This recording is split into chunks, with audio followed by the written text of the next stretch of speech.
a man in a borrowed suit, a little girl called the charity guest, and the richest woman in the room walked across the entire ballroom, not for business, not for appearances, but because a 7-year-old smile had just disappeared. What happens when someone who has lost everything meets someone who has gained everything, and both of them are equally, quietly broken? If stories about real people facing impossible choices move you, subscribe to this channel right now, hit the like button, and drop your city and country in the comments below. I want to see how far this story travels, and stay with me until the very end, because this one is going to surprise you. Mason Reed ironed his daughter's dress the night before the wedding. That detail mattered more than people would understand. He had ironed it twice, actually once in the early evening when he still had time, and again after midnight when he noticed a crease near the collar he hadn't caught the first time. Ellie was already asleep. The house was quiet in the specific way. Houses get quiet when only one adult lives in them, a kind of silence that has weight and texture, the kind you either learn to live with or spend every waking hour trying to outrun. Mason had spent 3 years learning to live with it. He set the iron down and held the little pale yellow dress up in the lamplight, turning it slowly. It was the dress Ellie had picked herself from the discount rack at the department store 4 months ago, announced as her favorite dress in the world, and worn exactly once since. She'd outgrow it by spring. He could already see it in the length she was shooting up fast. All knees and elbows these days, her feet always a size larger than whatever shoes he'd just bought. He folded the dress carefully and set it on the kitchen chair. Then he sat down at the table with the rest of his cold coffee and stared at the charcoal suit hanging on the doorframe across the room. The suit belonged to his colleague, David Park, who was roughly Mason's height but thicker through the shoulders, so the jacket fit strangely across the back. Mason had already taken it to a tailor and paid $30 to have it taken in slightly, which felt like a lot of money for one evening. He'd wear it once, return it Monday morning, and David would never need to know it had been altered. This was the kind of calculation Mason lived inside now. He hadn't always. 3 years earlier, Mason Reed had been a different version of himself. Not better.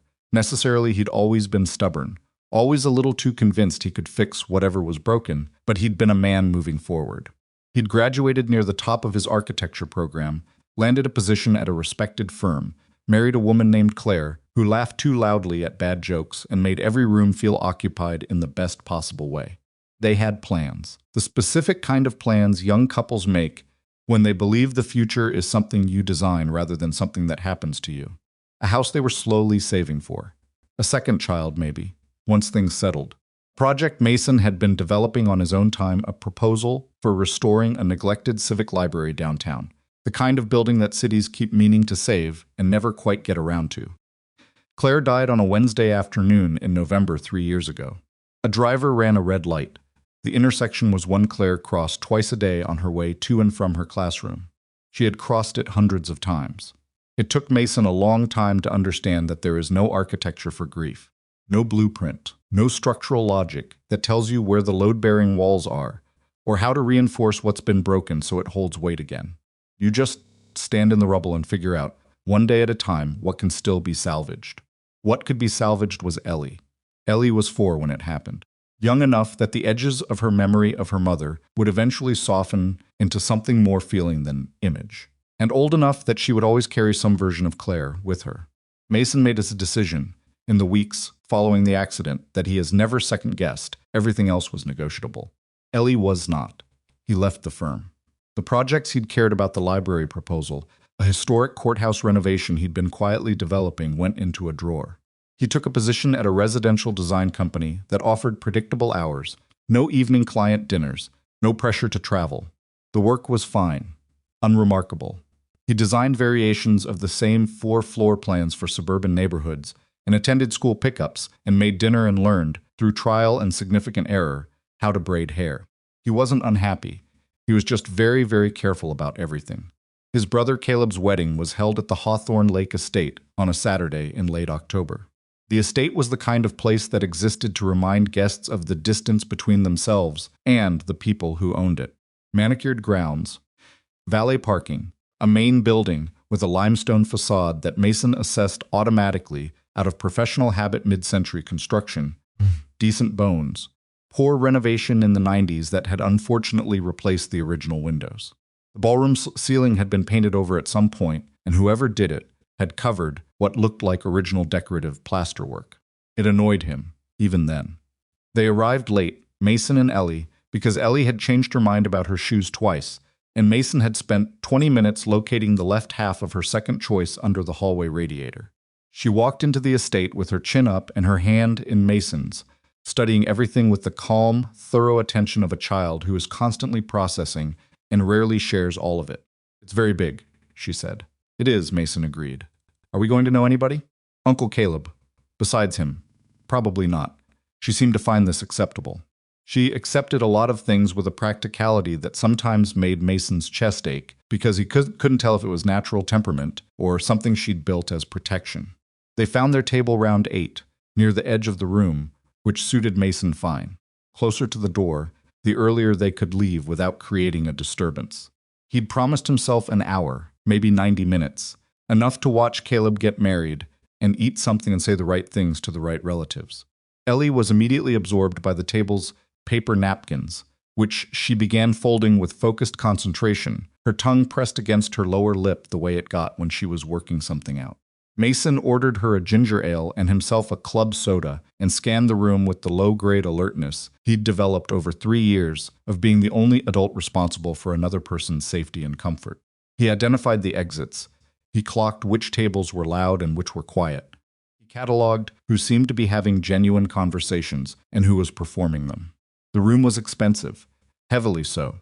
Mason recognized money the way architects recognize construction quality, not through individual details, but through the overall impression, the way things sat together or didn't. Several people in the room wore that specific kind of wealth that had been inherited rather than earned, where money becomes so native, it stops being a thing you have and starts being a thing you simply are. He was not uncomfortable. Exactly. He had been in rooms like this before, during the years when his career had been moving forward, and the future had felt like something with a shape.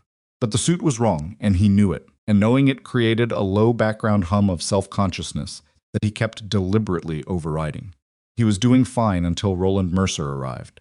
Roland Mercer was the kind of man who entered rooms as announcements. Mason had never met him personally, but he'd heard the name a developer with significant projects across the metro area, a reputation for aggressive acquisition, and a social manner that seemed to operate on the assumption that anyone not actively useful to him was simply furniture to be arranged or ignored. Mercer made his way around the room with practiced ease, pausing at the tables that mattered and bypassing the ones that didn't. He arrived at round 8 by accident. Mason thought he had clearly misjudged the seating arrangement and found himself standing a moment too long in the vicinity of their table while recalibrating his route. His gaze landed on Mason's jacket, not a glance, a landing. A deliberate assessing pause that communicated exactly what it intended to communicate. Mason held his gaze steadily and said nothing. "Friend of the groom?" Mercer asked. His tone perfectly calibrated, not openly rude, but not warm either. The voice of a man who divides every room he enters into columns and is actively sorting. Brother Mason said, "Ah," a small nod that conveyed very little. Mercer's eyes dropped to the suit again, then moved to Ellie, who was still carefully folding her napkin and had not looked up. "Whose little girl?" "Mine." Mercer made a sound that wasn't quite a response. He turned to say something to the man beside him, a broader man with a golf tan, and Mason heard the words clearly, because Mercer didn't bother to lower his voice. Caleb clearly invited the charity wing of the family. The golf tan man laughed, a real laugh, not a polite one. Mason felt the particular heat that starts in the chest and moves outward when something reaches past the professional, past the composed, and touches something personal. He took a slow breath and started to stand. Then Mercer looked directly at Ellie and raised his voice just enough. That would make her the charity guest, wouldn't it? Ellie looked up. Her folding stopped. The paper bird she'd been working on sat unfinished in her hands, and she looked at the man who had spoken with the child's specific confusion, the kind that isn't sure yet whether it has been wounded or is simply missing some information. Then her smile disappeared, not dramatically, not with tears. Just went out quietly, the way a light does when the switch is flipped. And 7-year-old Ellie Reed went back to looking at her paper with the still, careful expression she sometimes wore when she was deciding not to let something show. Mason was on his feet before he'd fully decided to be. He was not a small man, not dramatically large, but solid, with the kind of build that comes from a decade of sight walks and physical work rather than a gym. He stood up, and for one clear, unambiguous moment, he genuinely considered what it would feel like to put Roland Mercer's face through his next social engagement. He didn't. Not because he was afraid of the consequences, though they were real. Not because he'd calculated the optics, but because Ellie was still sitting 2 feet away, watching him, and the response she was waiting for was not rage. Mason crouched. Right there in the middle of the ballroom, in the borrowed charcoal suit that fit wrong across the shoulders, he crouched down beside his daughter's chair until he was at her level, and he looked at her, and only her. "Hey," he said quietly. She looked at him. "You know what money can buy?" he asked. She shook her head slightly. "Expensive suits. Big houses. Invitations to places like this." He kept his voice level, just loud enough for the two of them, though the surrounding tables had gone somewhat quiet. "You know what it can't buy?" Ellie waited. "Character," Mason said. "How a person actually behaves when they think it doesn't cost them anything. Money can't touch that one way or the other." Ellie held his gaze for a moment. Then she looked down at the unfinished paper bird in her hands, and very slowly she went back to folding. Mason straightened, and then a woman's voice came across the ballroom. Not loud, not theatrically projected, just clear, with the particular quiet authority of someone who genuinely does not raise their voice because they have never needed to. "Mr. Mercer." The room shifted. Not the whole room, but enough of it. Tables within range turned. "Leave." Evelyn Whitmore did not look like what she was. She was 50 years old, which she neither hid nor announced. She was standing near the far edge of the ballroom in a dress that was probably simple enough to pass unnoticed and expensive enough to make that simplicity a statement. Her hair was dark with some silver through it, worn back without fuss. She was not tall. She was not the most visually striking person in the room. She was, however, the person every other person in the room had just looked at. Mason knew her name the way most people who read business news knew it, not closely, not in the personal profile way, but as a presence in the professional landscape. Whitmore Capital, self-made, hotels, commercial real estate, a portfolio that had grown methodically over 30 years from a family logistics company into something considerably harder to categorize. Roland Mercer stared at her across the room. Evelyn. He stretched her name like taffy, like a man who has misjudged his standing in a room and is not fully accepting it yet. "I didn't realize you were attending the—" "I know you didn't," she said pleasantly. Pleasantness made it worse. Mercer shifted his weight slightly, and in that shift, Mason read everything the man understood, suddenly and belatedly, that he had made the specific error of performing for an audience that included someone with actual leverage over his actual interests. Mercer laughed. A short manufactured sound. "Lighten up, Evelyn, it was just—" "You insulted a child," she said. Still pleasant. "Factual, the way you describe weather." "At a wedding. In front of her father." Silence. Mercer looked around briefly, the practiced social reflex of a man looking for validation. Found none that was useful. "The Whitmore contract," Evelyn said. "The Riverside portfolio extension, I believe your firm is expecting that renewal in the next 3 weeks." She paused. "Don't wait for the call." Mercer held his expression for approximately 2 seconds longer than was convincing, then walked away from the table toward the far side of the room. Nobody watched him leave. Everybody watched Evelyn. She didn't acknowledge the room. She turned from where Mercer had been and crossed the ballroom floor, not quickly, not in a hurry, and she walked directly toward table 8. Mason stood beside Ellie's chair and watched her come. Evelyn Whitmore stopped in front of them and looked not at Mason but at Ellie, who was holding her half-finished paper bird and regarding this new arrival with serious, evaluating attention. Evelyn crouched. It was the same gesture Mason had made without calculation, without performance. She simply folded herself down to Ellie's level and looked at the small paper bird in Ellie's hands. "Did you make that?" "Almost," Ellie said. "Is it a bird?" "It's going to be." Ellie turned it slightly, examining her own work. "I haven't done the tail yet. The tail is the hard part." "Can you show me how?" Ellie looked up at her, measuring. "You actually want to learn?" Ellie asked. "Or are you just being nice?" Evelyn's expression shifted, something cracked in it. Briefly, the kind of micro-movement in a face that happens when something surprises you into a genuine response before you can manage it. "Both," Evelyn said honestly. Ellie considered this for a moment. Then she picked up a fresh napkin and began demonstrating, explaining each fold with the careful thoroughness of someone who takes their expertise seriously. Mason stood above them and watched Evelyn Whitmore one of the wealthiest women in the country, sit on the ballroom floor in her expensive dress and receive careful instruction on paperbird construction from his 7-year-old daughter. He didn't know what to make of it. He did know with the specific, low-frequency certainty of a man who has learned over 3 very difficult years to trust his instincts, because they're often all he has, that something in the evening had shifted in a direction he had not planned for and could not yet identify. Picked up his club soda and watched his daughter's face open back up into something like warmth, and decided that for now, that was enough. They stayed 3 hours. Mason had promised himself 90 minutes. But Ellie was still talking to Evelyn when the hour mark passed, and Mason couldn't bring himself to interrupt something that was making his daughter's eyes light up the way they used to before she learned to be careful about things. Ellie had moved on from the paperbird to explaining, in careful detail, the hierarchical social structure of her second-grade classroom. Evelyn listened with full attention, asking clarifying questions, occasionally offering an observation that made Ellie laugh. When the dancing started and Ellie got tired, she climbed into Mason's lap without ceremony and fell half asleep against his chest. Evelyn sat across from them, her posture relaxed in a way Mason suspected she didn't often allow herself in public settings. Talked quietly. Easy things at first. The estate's architecture, Mason's professional assessment that the 1990s renovation had been a crime against the original plasterwork, which made Evelyn laugh in a short, genuine way. Then harder things. How long? Evelyn asked. She didn't specify. She didn't need to. Mason looked at Ellie asleep against him. 3 years. Evelyn nodded slowly. 12, she said. He looked at her. His heart, she said simply, on a Tuesday morning. We'd had breakfast together. She paused. The eggs were bad and we'd argued about whose turn it was to go to the store. She said it lightly. But the lightness was the thing, not the callousness of someone who has stopped caring, but the specific flattened quality of a story told so many times in private that you've found a way to carry it without your voice breaking. Mason recognized it.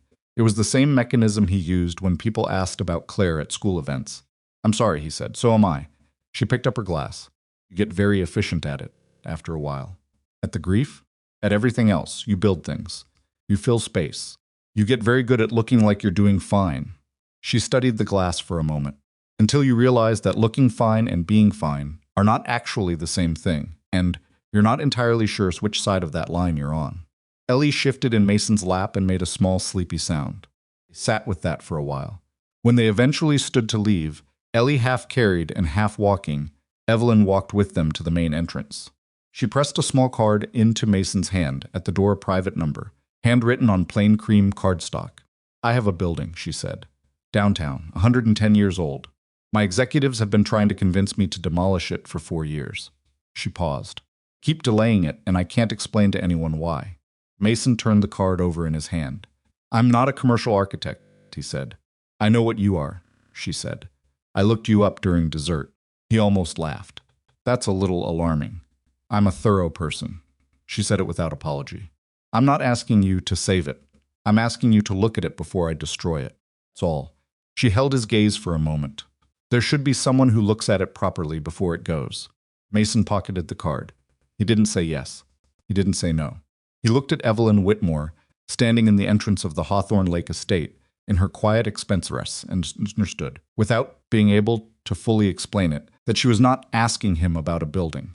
Or rather, she was asking about the building. But that wasn't the only question in the room. Carried Ellie to the car, buckled her in, sat in the driver's seat for a moment in the dark parking lot before starting the engine. In his pocket, the card had already gone slightly warm from his hand. He drove home through the dark Ohio night, his daughter asleep in the back seat, and told himself he was simply going to look at a building. He would later admit, not always the most reliable narrator of his own life. He called the number on a Thursday morning, standing in his kitchen, while Ellie ate cereal and argued with a cartoon playing on the small counter television. He'd held onto the card for 4 days. That wasn't indecision. Exactly.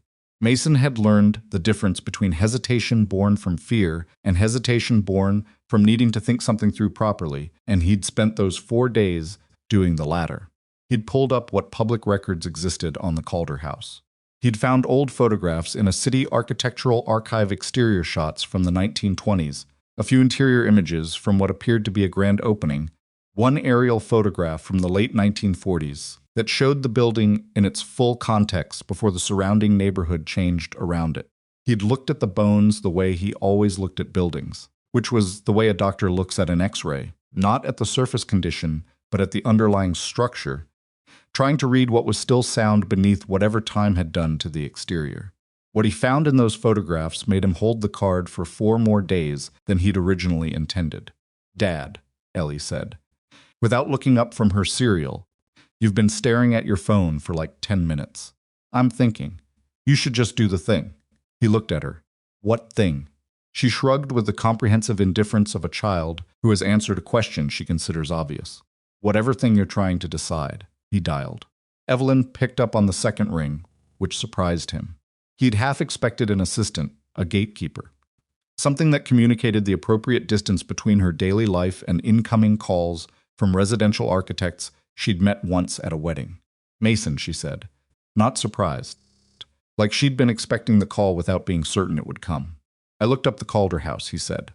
A pause. And the 1,924 photographs. The atrium ceiling in the original, is that still there? Or did someone panel over it? Another pause, longer this time. When she spoke again, something in her voice had shifted fractionally, the way a door shifts when someone on the other side finally reaches for the handle. "I don't know," she admitted. "I've been inside twice. Both times with contractors who were showing me demolition estimates. I wasn't looking at ceilings. I'd like to see it." "When?" "Tomorrow," he said. "If that works." It worked. He arranged for Ellie to spend Friday afternoon at her friend Nora's house, which required 3 separate text confirmations with Nora's mother and a detailed list of Ellie's current dietary preferences, which had recently and inexplicably shifted to include a strong opposition to anything orange-colored. He drove downtown in his own car, which was practical and 7 years old, and had a coffee stain on the passenger seat that he'd stopped noticing sometime around year 3. The Calder house stood at the corner of Millhaven and 4th, downtown, occupying half a city block in that specific way old buildings occupy space not aggressively, but with permanence, with the quiet insistence of something that has outlasted several versions of the neighborhood around it. The surrounding block had shifted over the decades. Parking structure had gone up to the north. A glass and steel office tower stood directly across the street, its facade throwing reflections of the Calder house back at itself in warped, fragmented form. Mason stood on the sidewalk and looked at the building for a long time before going in. The exterior was limestone, darkened by decades of city air to a color somewhere between gray and brown, with ornamental detailing around the upper windows that someone had partially chipped away at some point, probably during a failed renovation attempt. The scaffolding marks still visible if you knew what to look for. The main entrance was boarded, but the boards were new, clean wood that contrasted sharply with the weathered stone around it. Someone had been keeping people out fairly recently. He found Evelyn waiting on the side entrance, accompanied by a facilities manager named Gerald, who had the specific energy of a man who considered this entire exercise a waste of his afternoon. Gerald had a key ring with 17 keys on it and found the right one with practiced efficiency, which Masons noted as the sign of someone who'd done this exact thing, opened this exact door enough times to have stopped thinking about it. The door swung inward. The smell hit him first. Old buildings have a smell that's hard to describe to people who haven't spent time in them, not unpleasant. Exactly, but dense, layered, like breathing compressed time. Dust and plaster, and the specific drywood scent of structures that have been sealed against outdoor air for long periods. Beneath that, very faintly, the ghost of something Mason couldn't identify. Something that had been cleaned or painted or cooked once, long ago. Gerald flipped a breaker, and a handful of temporary construction lights came on, strung along the main corridor on orange extension cables. The light was harsh and directionless, casting hard shadows and washing out color. It was still immediately clear that the building was something. "The lobby is this way," Gerald said, already moving. Mason wasn't listening. He'd stopped 4 feet inside the door and was looking up at the corridor ceiling, where the plaster was damaged in 3 places, but the original decorative cornice was still intact, a repeating botanical motif. Hand-cast, kind of detailed work that required genuine craft and had not been produced at commercial scale since approximately 1955. "Cornice," Mason said. Gerald turned around. "What about it?" "It's original. All of it." Mason moved along the corridor slowly, tilting his head, reading the ceiling the way other people read text. This section here, somebody patched it in the 70s. You can see the difference in the plaster composition. But they matched the pattern. Someone cared enough to match the pattern. Gerald looked at the ceiling with the expression of a man who had not previously considered caring about it. The structural assessment says, "I know what the structural assessment says," Mason said. "I read it." He continued moving toward the lobby.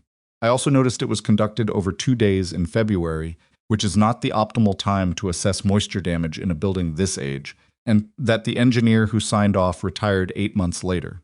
He wasn't saying it to be difficult. He was saying it because it was relevant.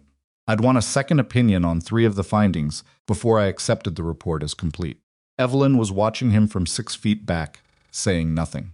She had dressed down for this visit in a way that was still clearly not casual dark trousers, a plain coat, low boots. She moved through the building quietly, letting him lead, which was not something Mason imagined she did in many rooms. The lobby stopped him.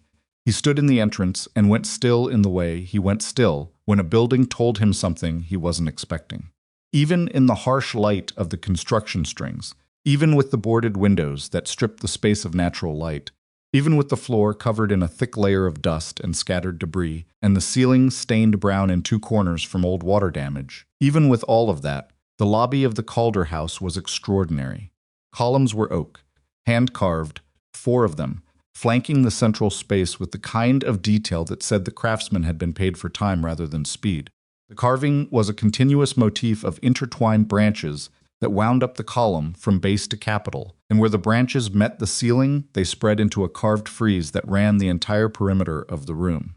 The floor beneath the dust was mosaic. Mason crouched and brushed a section clear with his palm and found tiny ceramic tiles, hand-laid in a geometric pattern, intact. And above them, sealed behind what appeared to be a temporary wall, installed sometime in the 1980s, was the entrance to something else. Mason could see it. In the proportions of the lobby, the space was too short for what the exterior suggested. Something was behind that wall. "What's through there?" he asked. Gerald checked his clipboard. "That section's been sealed since '84. Some structural concern at the time. The assessment says it's not load-bearing, but access is restricted pending demo." Mason walked directly to the wall and pressed his palm against it. Hollow. The sound of it was unmistakable to anyone who has spent years distinguishing load-bearing from partition. "Can we get through it?" Gerald looked at Evelyn. Evelyn looked at Mason. "Gerald," she said, "find us a way through." It took 40 minutes and a borrowed reciprocating saw from the facilities truck, and Gerald's opinion of the afternoon declined visibly with each passing minute, but eventually there was an opening large enough to step through. Mason went through first. He stood on the other side in the dark for a moment, the light from the lobby, casting a narrow column behind him, and waited for Gerald to run an extension cord through. The lights came up. Mason looked at the room and said nothing for a long time. The ballroom was enormous, far larger than the lobby's proportions had hinted at, occupying the entire rear section of the building's ground floor.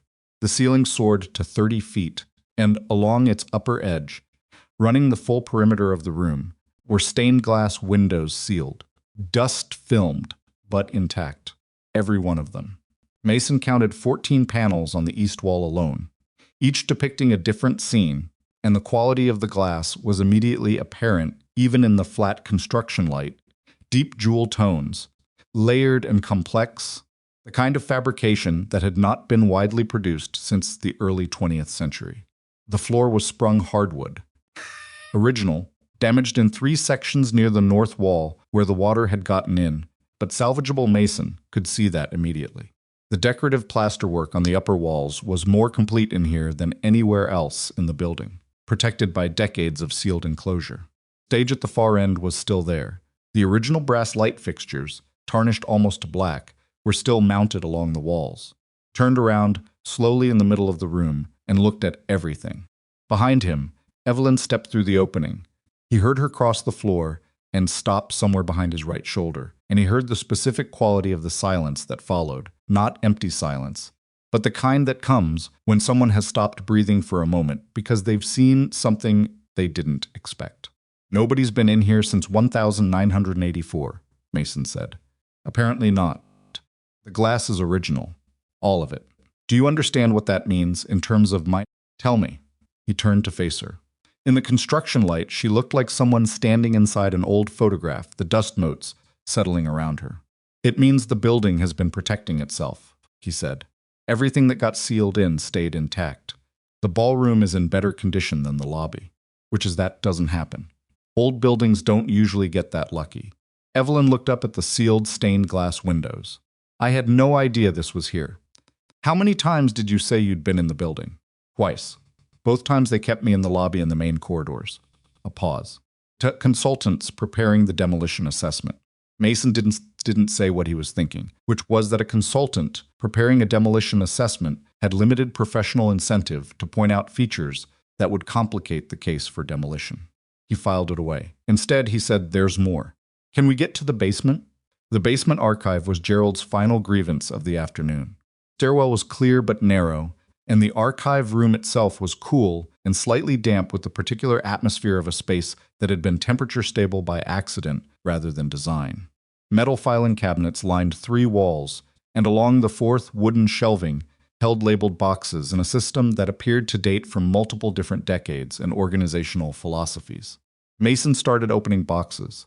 He wasn't entirely sure what he was looking for: original construction documents, maybe, architectural drawings, building permits, the kind of primary documentation that told you what a building actually was before it became what time and use had made of it. He found those, but he found something else first. The box was labeled, in faded typewritten text, "Resident Correspondence Emergency Period 1000, 962 1000, 964. He opened it because the date range caught his attention. He'd seen a reference in the city archive records to the Calder House being used for something other than its original hotel function during a period of economic disruption in the early 1960s. But the record had been incomplete. Inside the box were letters, hundreds of them sorted into paper folders, each folder representing a family or individual. They were handwritten, mostly, on whatever paper had been available, some on proper stationery, some on notebook pages, some on the back of other documents. Letters to the building management expressing gratitude. Letters requesting extensions of their temporary housing arrangement. Letters describing, in the specific understated language of people who have dignity and are struggling, what it had meant to have somewhere to bring their families when they had nowhere else to go. Mason sat on a wooden stool in the basement of the Calder House and read through the first 3 folders without speaking. Then he found a folder with the surname Whitmore. He held it for a moment. Then he looked up the stairwell toward where Evelyn was. He could hear her moving around above him, Gerald's voice explaining something in his persistent tone of mild complaint. "Evelyn," he called, a pause.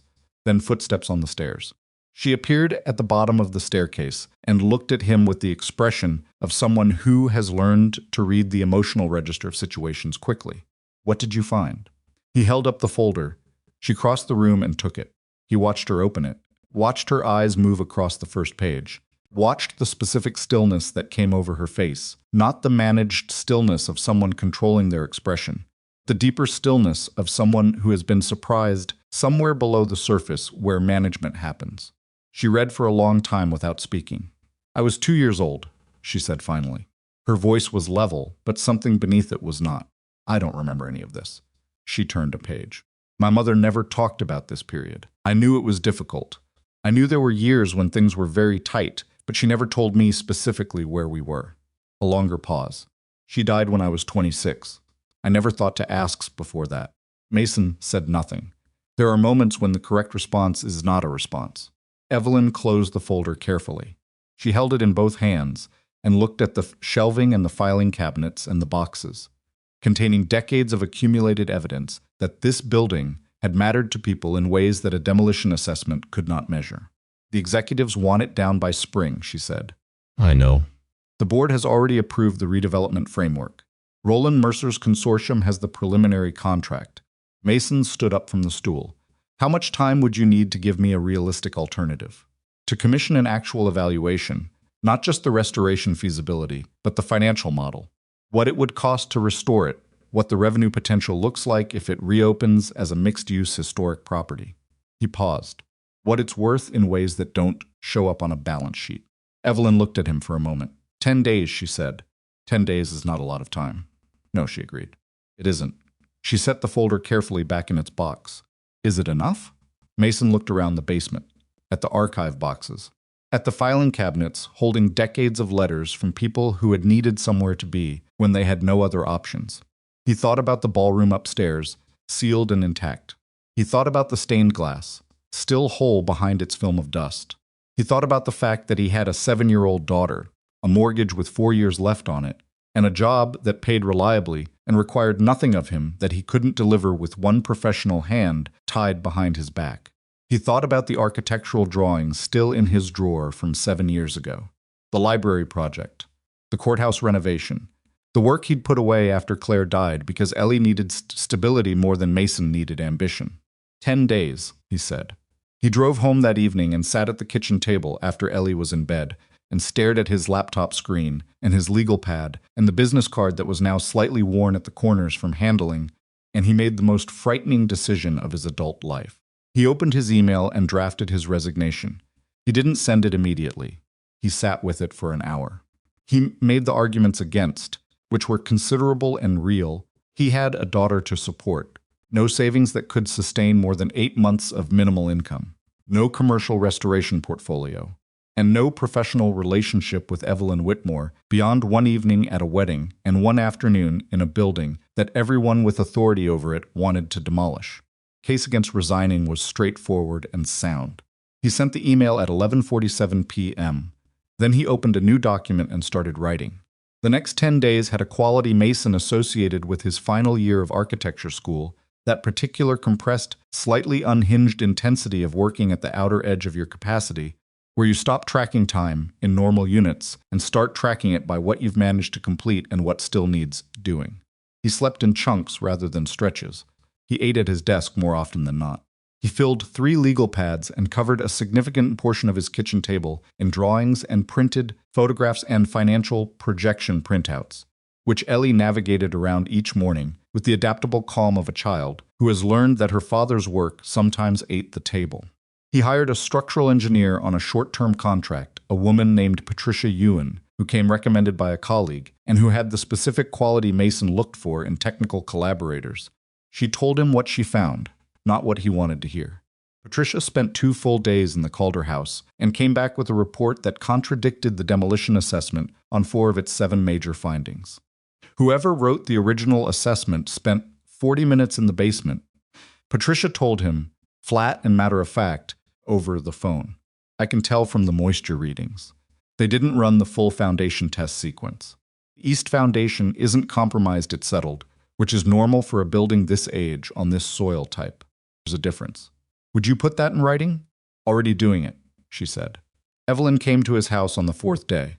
He hadn't invited her so much as mentioned, during a phone call about the financial projections, that he was working from home and the documents were spread across the table, and it would probably be easier for her to look at everything in context rather than have him try to describe it over the phone. She arrived at 6:30 in the evening in a car that she drove herself, prized him mildly. He'd half expected a driver, and she knocked on the door with the slightly uncertain posture of someone who is used to spaces being arranged around their arrival and is now standing on someone else's porch without that infrastructure. Come in, Mason said. But fair warning, the table is not available. She looked at the kitchen table, which was covered in architectural drawings, printed photographs of the Calder house interior, 3 legal pads, 2 different structural reference books, and a cereal bowl that Mason had not yet gotten around to moving. I see that, she said. There's counter space. Ellie appeared from the hallway in her pajamas, holding a book, and stopped when she saw Evelyn. She looked at Evelyn. Evelyn looked at her. Hi, Ellie said. Hi, Evelyn said. Are you the building lady? Evelyn glanced at Mason. Mason offered nothing. I suppose I am, Evelyn said. Dad said you have a really old building that might get knocked down. That's right. Ellie considered this seriously. That seems sad, she said. Old buildings have more stories in them. Evelyn looked at Ellie with the same expression. Mason had seen cross her face in the ballroom that brief, unmanaged crack in the surface where something genuine showed through before she could organize her response. Yes, she said quietly. I think they do. Ellie returned to her room apparently satisfied with this exchange. Mason moved the cereal bowl and gestured to the counter stool. They worked for 3 hours. Evelyn was not what Mason expected in a collaborative setting. He'd anticipated someone who received information and issued responses, the executive rhythm of a person whose professional life was organized around other people, presenting things for their consideration. Instead, she engaged directly with the material, asking specific questions that told him she had done her own background work between their conversations, pushing back on two of his financial assumptions, with counter-arguments that were well-reasoned enough that he had to revise his projections on the spot. The adaptive reuse tax credit calculation is conservative, she said, pointing at a line in his projection. The federal program allows for a higher percentage on properties with documented historic significance. Calder House would qualify. I wasn't sure it would clear the significance threshold. It will. I had my legal team look at the criteria. She picked up a photograph of the stained glass windows. These alone would likely qualify the building for landmark status, which triggers the enhanced credit rate. Mason looked at her. When did you have your legal team look at this? 3 days ago. You didn't mention that. She set the photograph down. You were working. I didn't want to interrupt. He almost said something about that. He let it go, mostly because she was right, and the legal research had been useful, and partly because he was tired and tired people pick their arguments more carefully. Around 9:30, Ellie reappeared to say goodnight and made the rounds, kissed Mason. Then, with the casual assurance of a 7-year-old who decides these things unilaterally, hugged Evelyn's arm briefly before heading back down the hallway. Evelyn sat very still for a moment after. She does that, Mason said, with people she's decided she likes. I don't get advance notice. I don't mind, Evelyn said. She said it quietly, looking at the hallway Ellie had disappeared down. They sat with the quiet for a moment, and in the quiet Mason was more aware than he'd been of how the evening had arranged itself, his kitchen, his drawings, take-out containers from the Thai place 2 blocks over, because neither of them had thought to break for a real dinner. Evelyn Whitmore sitting on his counter stool with her expensive coat folded over the back of Ellie's chair, both of them tired and working, and not uncomfortable with each other's company in a way that felt like something he hadn't had in a long time. He noticed it. He set it aside. He had a deadline. On the 7th day, he went back into the Calder house alone. Gerald had given him a key with bad grace, and the clear implication that any liability arising from solo access was emphatically not Gerald's professional concern. Mason went on a Saturday morning while Ellie was at her friend Nora's and spent 6 hours in the building with a camera and a measuring tape and his legal pad. He found 2 more things that hadn't appeared in any of the documentation. The first was in the upper floor corridor, a section of original wallpaper still intact behind a collapsed section of later drywall, a hand-blocked botanical pattern in blue and green and gold, approximately 12 square feet of it preserved by accident in the sealed space. The second was in the basement archive, in a box he hadn't opened on his first visit. It contained the original architectural drawings for the Calder house, complete, signed by the building's designer, a local architect named Horace Kim, about whom Mason knew very little, but whose drawings showed a level of compositional intelligence and detail that made Mason sit on the basement floor for 20 minutes just looking at them. The building had been designed as a whole. Every detail, the column carvings, the mosaic floor, the ballroom windows, the botanical wallpaper had been part of a unified vision. Horace Kim had designed a building where every element spoke to every other element, the way very few buildings actually manage to do. Calder House wasn't just architecturally significant. It was the work of someone who had cared about what they were making in a way that showed in every square foot. Mason photographed everything. Then he sat in the basement of the Calder house and felt the specific gravity of the decision he'd already made, the weight of what it meant to have quit his job and spent 10 days betting his professional future on a building that the developer with the contract was Roland Mercer. That detail had not escaped him. He hadn't raised it with Evelyn, and she hadn't raised it with him, and he suspected they were both aware of the silence on that particular subject and what it meant. Roland Mercer had 2 reasons now to want the Calder house demolished. The financial one, which was substantial, and the personal one, which men like Roland Mercer treated as equally substantial. Mason packed his things and walked back through the lobby, through the ornate corridor, out the side entrance into the thin October afternoon light. He stood on the sidewalk and looked up at the facade of the Calder house with its darkened limestone and its damaged ornamental detailing and its boarded windows. Somewhere behind those boards, the stained glass ballroom sat intact in the dark. Somewhere in the basement, Horace Kim's original drawings described a vision of what the building had been meant to be. And somewhere in a folder in a basement archive box, a letter written in careful, tired handwriting described what it had meant for a young family named Whitmore to have somewhere to bring their children during the worst year of their lives. Mason went home and finished the proposal. He worked through the night and most of the following day, stopping once to pick up Ellie from Nora's and make dinner and read 2 chapters of her current book aloud before she fell asleep. Then he went back to the table. On the morning of the 10th day, he drove to Evelyn's office with a bound presentation document, a USB drive containing the complete digital files, Patricia Ewan's revised structural assessment, legal research on the tax credit program, and photographs of everything the ballroom.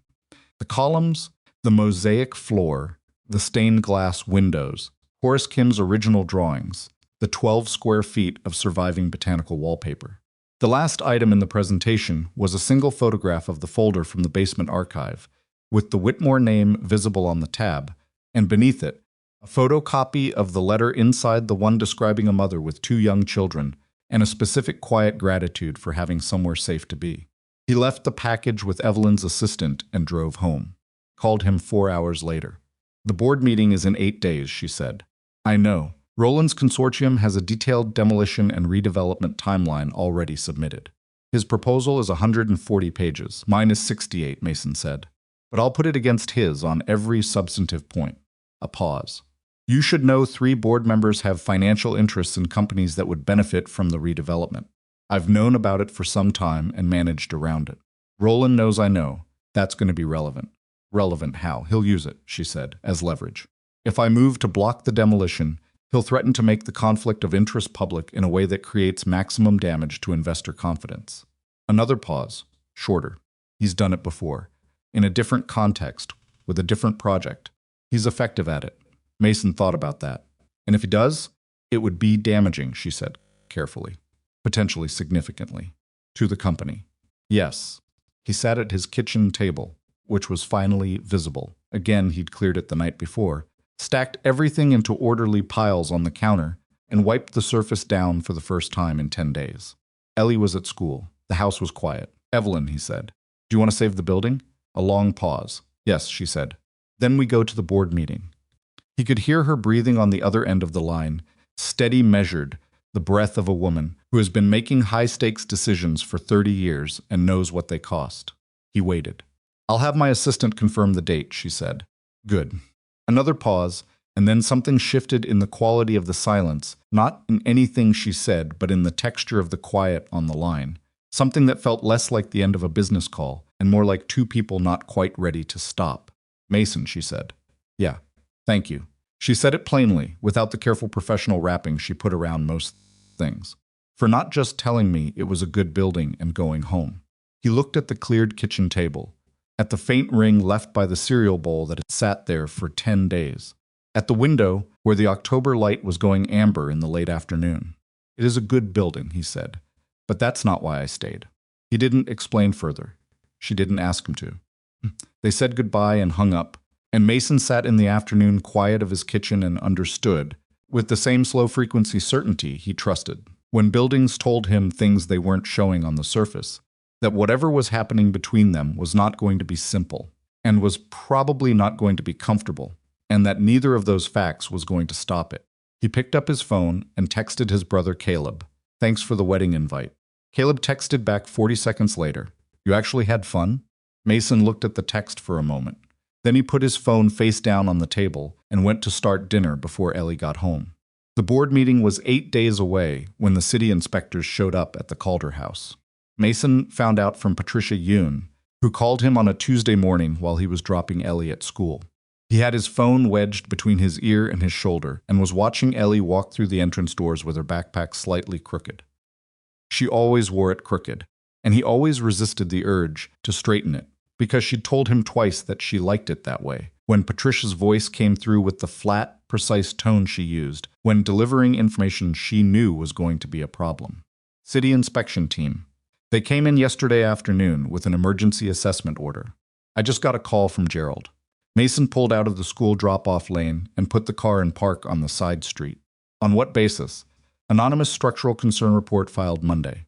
Someone called in a tip that the East Foundation showed active failure signs. Patricia paused. Which is interesting because I spent 2 full days evaluating that foundation 3 weeks ago and filed a report stating it was stable. And the inspector's finding? They declared a section of the east wall and the adjacent basement area structurally compromised. Restoration work suspended pending remediation review. Another pause. The demolition equipment rental company got a call this morning, according to Gerald. They're scheduled to arrive at the site Friday at 6 a.m. M. Mason sat in his parked car on the side street outside Ellie's school and processed this. Friday was 3 days away. The board meeting was 8 days away. If the equipment arrived Friday and demolition began over the weekend, there would be no building left for the board to vote on. Patricia, he said, the inspection report. Can you get me a copy? Already requested. I know the lead inspector. We've worked on 2 projects. She's competent. If her report says what Gerald says it says, then either she made a significant error or someone handed her falsified data to work from. A beat. In my experience, she doesn't make significant errors. He drove home. He sat at his kitchen table, still clear. The first time in weeks it had stayed clear for more than a day, and he opened his laptop and started pulling every document thread he had. The original structural assessment from the demolition consultants. Patricia's counter-assessment. The engineering firm that had produced the original report. The specific methodology used for the East Foundation evaluation. Time-stamped digital files. He worked for 6 hours straight. Through lunch he forgot to eat, until the thing he was looking for surfaced in the document trail, like something that had been submerged and finally floated up. The original assessment's East Foundation findings referenced a specific load-bearing calculation that used a soil compression index. The number in the report was wrong. Not wrong in the way numbers are wrong when engineers make computational errors, but wrong in a specific directional way that produced a more alarming result than the actual data supported. Mason wasn't a structural engineer, but he'd spent years reading these reports, and the number sat wrong on the page the way a crooked picture sits wrong on a wall. You don't always immediately know what's off, but something registers. He called Patricia back. The soil compression index in the original report, he said. Section 4, East Foundation Analysis, the value they used. Pause on her end while she pulled it up, then a longer pause. That's not the value from the standard soil survey for that block, she said slowly. I used the survey data from the city's geotechnical database. The value they used is another pause. That's off by a factor that would change the load-bearing conclusion significantly. How significantly? Enough to make a stable foundation look like an active failure risk. Her voice had gone careful in the way voices go careful when someone realizes what they're saying. Mason, if this value was manually altered in the report, I know, that's not a clerical error. No, he said. It's not. He hung up and sat for a moment. Then he called Evelyn. She picked up on the first ring, which meant she'd been waiting for a call, which meant she already knew. You've heard, he said. Gerald called me an hour ago. I've been on with my legal team since. Her voice was controlled, but the control had a different quality than usual, tighter, like something being held at pressure. The demolition company says the scheduling call came through a representative of Mercer's consortium. They have it documented. Evelyn, the original structural report, the foundation calculations. I know, my team found it an hour ago. A short, hard breath. He altered the data. Or someone in his consortium did. They fed falsified numbers into the original assessment, and now they've used the original report as the basis for the emergency inspection order. She paused. By Friday morning, if we don't stop the equipment, the building comes down before the board can convene. Mason looked at his kitchen table. At the stacked files and the photograph printouts, and the copy of Patricia's counter-assessment that proved the Calder house was structurally sound. What does your legal team say about injunctive relief? Emergency court order to halt demolition. They're working on it. But the filing would need to happen by tomorrow afternoon to have any reasonable chance of being heard before Friday. And the judge assigned to the relevant docket is the timeline is tight. She stopped. Mason, there's something else. He waited. Gerald says the workers are already doing preliminary site prep. Tonight, they're not waiting for Friday's scheduled arrival. They're moving the timeline up. Another pause. He thinks they want the ground broken before any legal challenge can be filed. Mason checked the time. It was 7:15 in the evening. Ellie was at the table behind him doing homework, her pencil making its specific scratching sound against paper. Where is the site now, he asked. Locked. Gerald has the keys. But I don't know how long that holds if Mercer's people arrive with their own access authorization. If he's moved the inspection order to give his consortium site authority, Gerald's keys may not matter. Mason turned around and looked at Ellie, who was bent over her math worksheet, with her tongue pressed against her lower lip, the same expression she wore when she was working something out. He made a quick set of calculations. Mrs. Okafor next door had watched Ellie before in emergencies, and had, on multiple occasions, made clear she considered Ellie's company a pleasure rather than an inconvenience. It was 7:15. If he left by 8 and drove directly downtown, he could be at the Calder house by 8:45-9 at the latest. "I'm going to the building," he said. "Someone needs to be there. If they're doing site prep tonight, I need to see what they're doing and document it. That documentation matters if we're filing for an injunction tomorrow." He was already moving toward the hallway, phone still at his ear. "Also, whatever authority they think they have to that site right now is not as solid as Roland wants it to look. If someone's there who knows the building and knows the documents, that changes the dynamic." A pause. "I'll meet you there," Evelyn said. "You don't have to." "I'm aware I don't have to," she said, and the steel in it was quiet but complete. "I'll be there in 40 minutes. He called Mrs. Okafor, who said, of course, bring her over. She'd made too much soup anyway. He packed Ellie's overnight bag with the efficiency of someone who has done emergency childcare arrangements before pajamas, tomorrow's school clothes, her current book, the small stuffed rabbit she still slept with and would deny if asked. He explained to Ellie, while helping her into her coat, that something had come up with the building, and he needed to go sort it out. Ellie accepted this with the seriousness of a child who understands more than adults generally give children credit for when the real thing is happening. "Is the building going to be okay?" she asked. "I'm going to try," he said. She looked at him for a moment. Then she picked up her overnight bag and took his hand, and they walked next door. He drove downtown through a sky that had been darkening wrong all evening, that particular charged greenish quality that Ohio skies get before serious weather, the light going flat and strange in the hour before a storm system arrives. By the time he reached the Mill Haven and 4th intersection, the first drops were hitting the windshield, and by the time he parked the car around the corner from the Calder house, it was raining in earnest. A heavy, wind-driven rain that came at an angle and found the gap between his collar and his neck immediately, turned the corner and stopped. There were 2 vehicles on the side street beside the building, a pickup truck and a larger flatbed, and 4 workers in rain gear moving equipment around the site entrance. Not demolition equipment, not yet, but concrete barriers, temporary fencing components. The kind of infrastructure you install when you're establishing a controlled work perimeter, when you're communicating to the world that a site is now under active management and casual access is no longer appropriate. One of the workers had a bolt cutter. Mason walked toward them. "Hey," he said. The worker nearest him looked up. A stocky man in a yellow rain slicker, with the kind of weathered professional indifference of someone who has been hired to do a physical job and is not interested in complications. "Site's restricted," the man said. "I'm the restoration architect on this property," Mason said.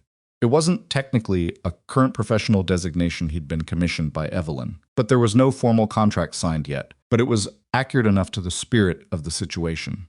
"Who authorized this perimeter setup?" "Got a work order." The man reached into his rain gear and produced a folded document. Mason took it. He read it under the orange glow of the temporary work light the crew had set up.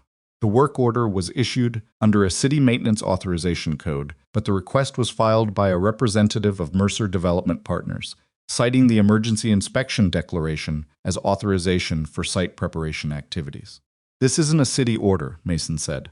"The authorization code is a standard public works prefix. This is a private filing that's using city language to look like something it isn't." The worker looked at him with the flat patience of a man who does not get paid enough to adjudicate legal disputes in the rain. "I got a signed work order. That's what I got. I understand." Mason took out his phone and photographed the document, front and back, while the rain hammered down on both of them. "I'm documenting that this work is being conducted under questionable authorization. That documentation will be part of a court filing tomorrow morning." The worker said nothing, but the bolt cutter stayed where it was. Evelyn arrived 12 minutes later. Mason heard the car before he saw her, a dark sedan that pulled up on the cross street, and then Evelyn was walking around the corner in a coat that was not made for rain and moving with the brisk direct posture of someone who has decided something and is acting on it. She took in the workers, the equipment, the temporary fencing components, and the document in Mason's hand with a single sweeping look. "Who's the site supervisor?" she asked, addressing the workers generally. The stocky man in the yellow slicker looked at her. "Ma'am, this is a restricted." "I am Evelyn Whitmore," she said. "This building is my property. I have not authorized site preparation of any kind. Whatever work order you've been given, I am the property owner, and I am telling you directly, in front of a witness, that you do not have permission to be here." She paused. "I will also tell you that whatever you've been told about the authorization for this work order is going to look significantly different in the morning than it does right now, and I would encourage you to consider carefully whether you want your crew's names on the documentation." Stocky man stared at her for a moment. Then he looked at the document Mason had photographed. Then he looked at the rain, which had intensified, and then at his crew. "Get up," he said. There was some grumbling, the specific low-grade muttering of workers who are not pleased with an outcome but are also not being paid to make decisions of this magnitude. They started loading the fencing components back onto the flatbed. Mason and Evelyn stood on the wet sidewalk and watched them do it. "That bought us tonight," Mason said quietly. "That's all." I know. She looked up at the facade of the Calder house, the limestone darkened nearly black by the rain, the boarded windows running with water. "My legal team is filing for the injunction first thing tomorrow, but Roland is going to counter it, and he has resources to delay." She turned to look at Mason. "We need the board meeting to happen before the demolition does. The board meeting is 8 days out. Roland is going to try to move the demolition before then. Tonight bought us a night. The injunction filing might buy us a few more days." She was thinking aloud, not to him but alongside him, the same way she'd worked at his kitchen table. "If we can keep the equipment off the site until the board convenes." Evelyn. A new voice. They both turned. Roland Mercer was walking around the corner from the direction of the parked flatbed, in a coat considerably better suited to rain than either of theirs, with an umbrella he carried with the ease of someone who planned ahead and is satisfied about it. He looked at the retreating work crew with a flicker of annoyance, and then he looked at Mason and Evelyn, rearranged his expression and rearranged his expression into something that wore the shape of pleasantness without any of its content. "I wasn't expecting a welcoming committee," he said. "Roland." Evelyn's voice was even. "Interesting choice of weather for a building inspection." He glanced at Mason. "And you brought your architect." The word had a specific inflection, not quite a sneer, but the cousin of one. "What are you doing here, Roland?" Evelyn asked. "I have an authorized work order for site preparation activities related to the city's emergency inspection declaration." He gestured at the retreating workers with mild irritation. "Or I did, until your presence apparently convinced the crew to reconsider their employment." "The work order is improperly filed," Mason said. "The city authorization code you used applies to public works maintenance activities, not private development prep on privately owned property." Roland looked at him with the particular attention a man gives something he has decided is less significant than it is. "You're a residential floor plan guy," he said. "Are you sure you want to be making legal authorization arguments in the rain?" "The original structural assessment for this property," Mason said, "used a soil compression index value that doesn't match the city's geotechnical survey data for this block. The variance produces a significantly more alarming conclusion than the actual data supports." He held Roland's gaze. "The digital file metadata on the assessment document shows it was modified 11 days after the original submission date. I have a copy of the modification log." Something moved through Roland's expression. Not obvious the man was practiced, but Mason had spent years reading the micro-shifts in people's faces when they're doing rapid recalculation, and he saw it. "Structural reports get revised all the time," Roland said. "Engineers update findings. The engineer who signed the report retired 8 months ago. He hasn't been practicing. He wouldn't have made a post-submission revision." Mason kept his voice level. The rain was loud around them, and he had to speak clearly, but he wasn't raising his voice. The modification wasn't made by him. Silence. Rain. Roland shifted slightly under his umbrella and looked at Evelyn. The calculation in his expression was visible now. Not hidden, he was deciding which card to play, and Mason could almost watch him making the decision. "Evelyn," Roland said, "we've known each other a long time." "We have," she agreed. "You have 3 board members with financial exposure on this redevelopment. Hartwell, Prentice, and DeVaugh. Their investment vehicles have positions in companies that benefit from the tower. This becomes public in the wrong context. He paused, letting it sit. It becomes a governance story, the kind of story that erodes institutional confidence, the kind that follows a company for years. He said it without heat, without aggression, the way someone states the weather. Evelyn looked at him for a long moment. "You've had that ready for a while," she said. "I'm a thorough person." "So am I." She didn't move. The rain came down on her shoulders and ran off her coat, and she stood in it like she'd chosen to be there. "You're asking me to choose between protecting my company's stability and protecting a building. I'm offering you an easy path," he said. "Let the demolition proceed. The board votes in a formality. We build the tower, everyone profits. The conflict of interest question never becomes a story. And Mason's project?" Roland glanced at Mason. "There are other old buildings." The three of them stood in the rain on the sidewalk in front of the Calder house, and Mason did not speak because this was not his moment to speak. He was watching Evelyn, and he was aware of a particular quality of attention that comes when a decision that has been building for a long time finally arrives at the moment it has to be made. Evelyn looked at Roland. Then she looked at the building.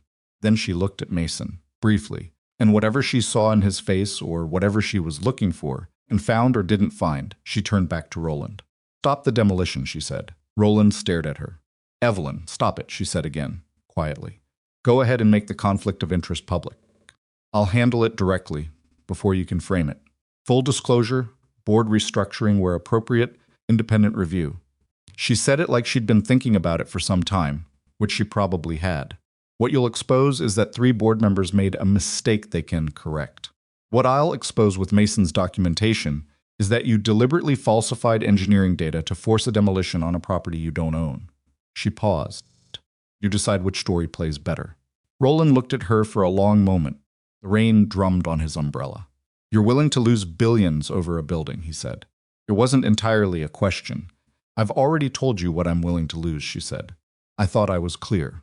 Something shifted in Roland's posture, a very small deflation, the almost imperceptible subsidence of someone whose leverage has been met and exceeded and who is recalibrating what the situation now costs. Good at reading rooms. He could read this one. "You'll regret this," he said.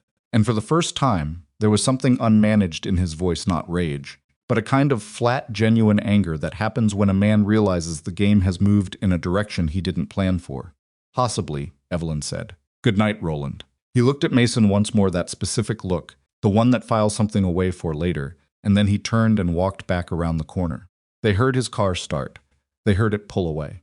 Mason and Evelyn stood on the wet sidewalk in the rain. He was soaked through to his collar. His shoes were making the specific sound wet leather makes. The temporary work light the crew had left running cast an orange pool on the wet pavement around them. "The board meeting," Mason said. "I'll move it up," she said. "Whatever I can do on that end, I'll do." She looked at him. "You have the documentation, the modification log, the soil data, the comparison to Patricia's assessment, all of it. Can you put together a formal presentation?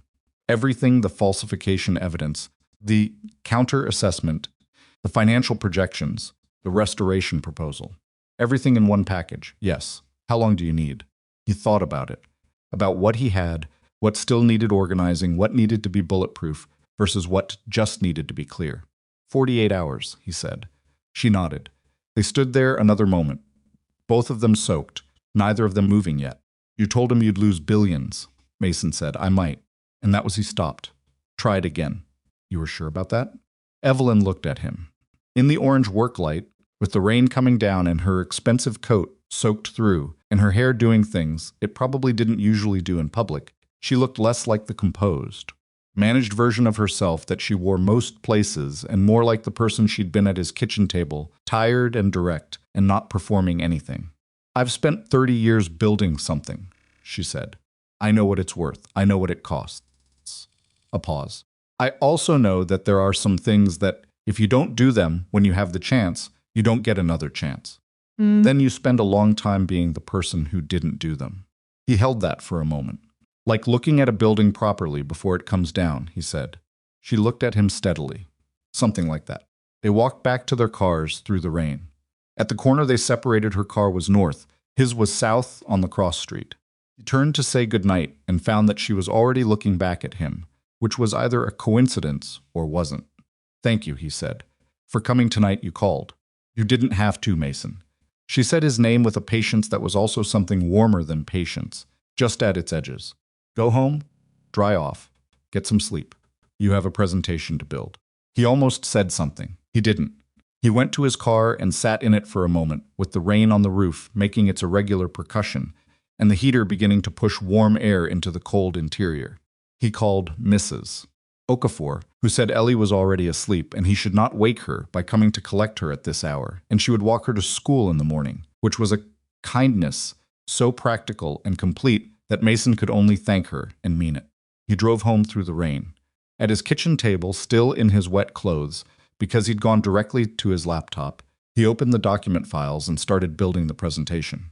He worked until 3 in the morning. Then he made himself stop and sleep, because he'd learned, in the 3 years since Claire, that exhausted judgment was a liability he couldn't afford in situations with stakes.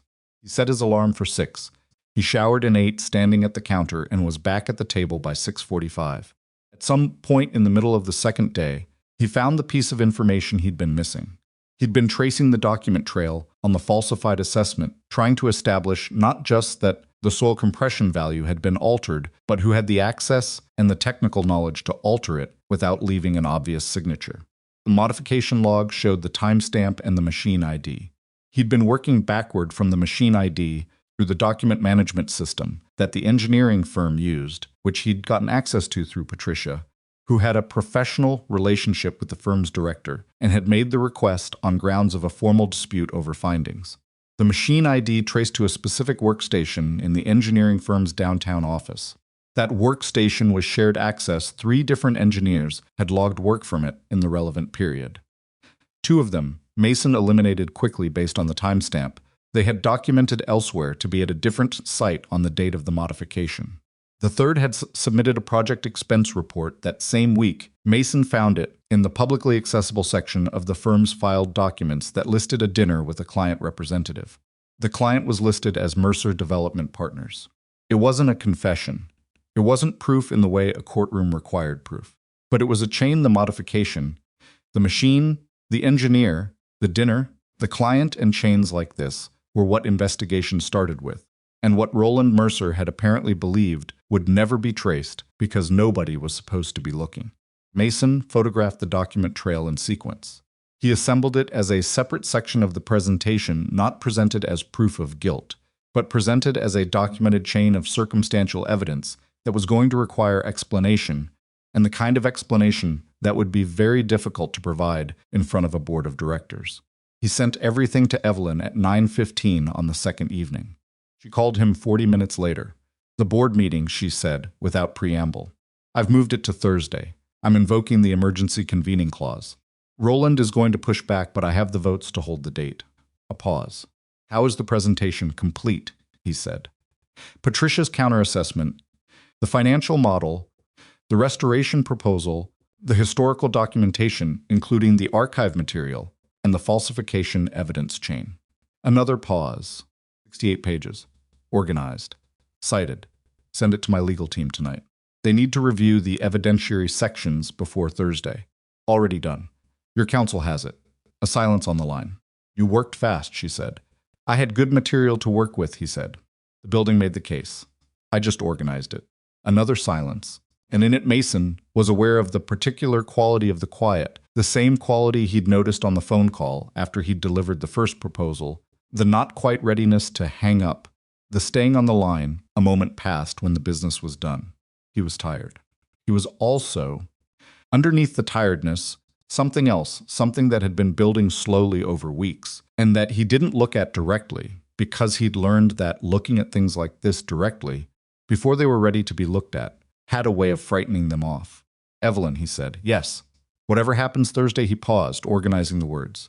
Whatever it costs you, the conflict of interest issue, the board restructuring, what Roland says publicly. You didn't have to stand in the rain and tell him to stop the demolition. He stopped again. That was more than the situation required of you. Quiet on the line. You stood in a ballroom in front of a room full of people, she said slowly, and crouched down next to your daughter, instead of throwing a punch at a man who probably deserved one. She paused. That was more than the situation required of you, too. I noticed. He had nothing to say to that. He sat at his kitchen table, which had photographs of stained glass windows and hand-carved oak columns spread across it, and he didn't say anything. "Get some sleep," Evelyn said. "Thursday is going to be a long day." She hung up. Outside, the rain that had started 2 nights ago on the sidewalk in front of the Calder house had settled into a steadier, quieter pattern, the kind that comes after a storm system has passed its peak and is working through its remaining energy. Mason could hear it against the windows. He could hear the refrigerator running. He could hear very faintly from 2 houses over someone's television. He looked at the photograph of the Calder house ballroom that was pinned at the top of the presentation pile, the stained glass windows sealed, and dust filmed in the construction light, the sprung hardwood floor, the original brass fixtures tarnished to near black along the walls. He thought about a 70-year-old letter in a basement archive folder, written by a woman who had brought her children somewhere safe when safe was hard to find. He thought about Ellie asleep next door at Mrs. Okafor's, her small stuffed rabbit tucked under her arm. He thought about Evelyn standing in the rain in a coat not made for it, saying "I'll lose billions," with the same voice she used for everything else steady. Without drama, just true. He gathered the papers into their folders and stacked them carefully at the corner of the table. Turned off the kitchen light, he went to bed and slept, for the first time in weeks, without waking.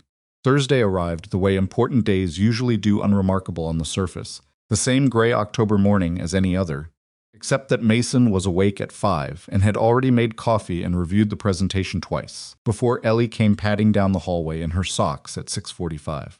She looked at him across the kitchen with the specific assessment of a child who reads adults more accurately than adults generally realize. "You didn't sleep much," she said. "I slept enough." Pulled out her chair and sat down and regarded him with her chin in her hand. "Today the important day?" "Yes." "The building day?" "The building day," he confirmed. She was quiet for a moment, watching him pour her orange juice. Then, "Are you scared?" Mason set the juice down in front of her and sat across from her and thought about whether to give her the comfortable answer or the true one. Ellie had a way of knowing the difference, and she'd told him once, with the directness of a child who hasn't yet learned to soften things, that she preferred the true one even when it was harder. "A little," he said. She nodded like this was reasonable. "Mrs. Okafor says being scared just means you care about the thing." "Mrs. Okafor is smart." "She's very smart," Ellie agreed and reached for her juice. He dropped her at school at 7:55. She hugged him at the entrance doors, a real hug, both arms, her backpack bumping against his side, and then went in without looking back, which was her way. He stood at the entrance for a moment after she'd gone through, the October air cold and still around him, and then he walked back to the car. The Whitmore Capital headquarters occupied the top 4 floors of a glass tower on Commerce Street, 11 blocks from the Calder house. Mason had been there twice before, once to drop off documents with Evelyn's assistant, and once for a brief meeting with the legal team reviewing the evidentiary chain. Both times he'd come in through the lobby and gone directly to the relevant floor and not thought much about the building itself. This time, parking 2 streets over and walking, he looked at it differently. Glass and steel, 40 stories, built in the late 90s with the aggressive confidence of an era that believed new was automatically better. Efficient. Profitable. Entirely without the accumulated meaning of a building that had stood long enough to absorb the lives of the people who passed through it. He thought about the Calder house, 12 blocks south, sitting locked and waiting. The boardroom was on the 38th floor, which he hadn't been to before. Evelyn's assistant, a precise, unhurried woman named Diane, who had the quality of someone who has seen many things and been thrown by none of them, met him at the elevator and walked him through a corridor that had the institutional. Quiet of spaces designed to communicate seriousness. "Ms. Whitmore is already in the room," Diane said. "Mr. Mercer arrived 20 minutes ago with 2 associates. How's the mood?" Diane considered this with the care of someone for whom professional discretion is a genuine value. "Focused," she said, which told Mason enough. He found Evelyn at the head of the boardroom table, reviewing documents, a coffee cup at her right elbow. She looked up when he came in. She was wearing a dark charcoal suit, not a power statement, not theatrical, just correct, and her hair was up in the same unfussy way she wore at most places. She looked like herself, which was what mattered. "You have everything?" she asked. "Everything." He set his bag on the table and began removing the bound presentation, copies, 1 for each board member, 11 total, plus extras.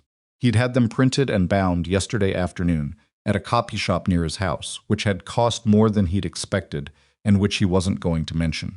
Evelyn watched him set them out. Patricia confirmed she'll be available by phone if the board wants to consult the structural findings directly. She's standing by. I have her on the calendar for 11 if we need her. Good. Roland Mercer was at the far end of the room with two men Mason didn't recognize, associates or lawyers, both in suits that communicated expense, both with the guarded professional alertness of people brought to a meeting to observe and advise.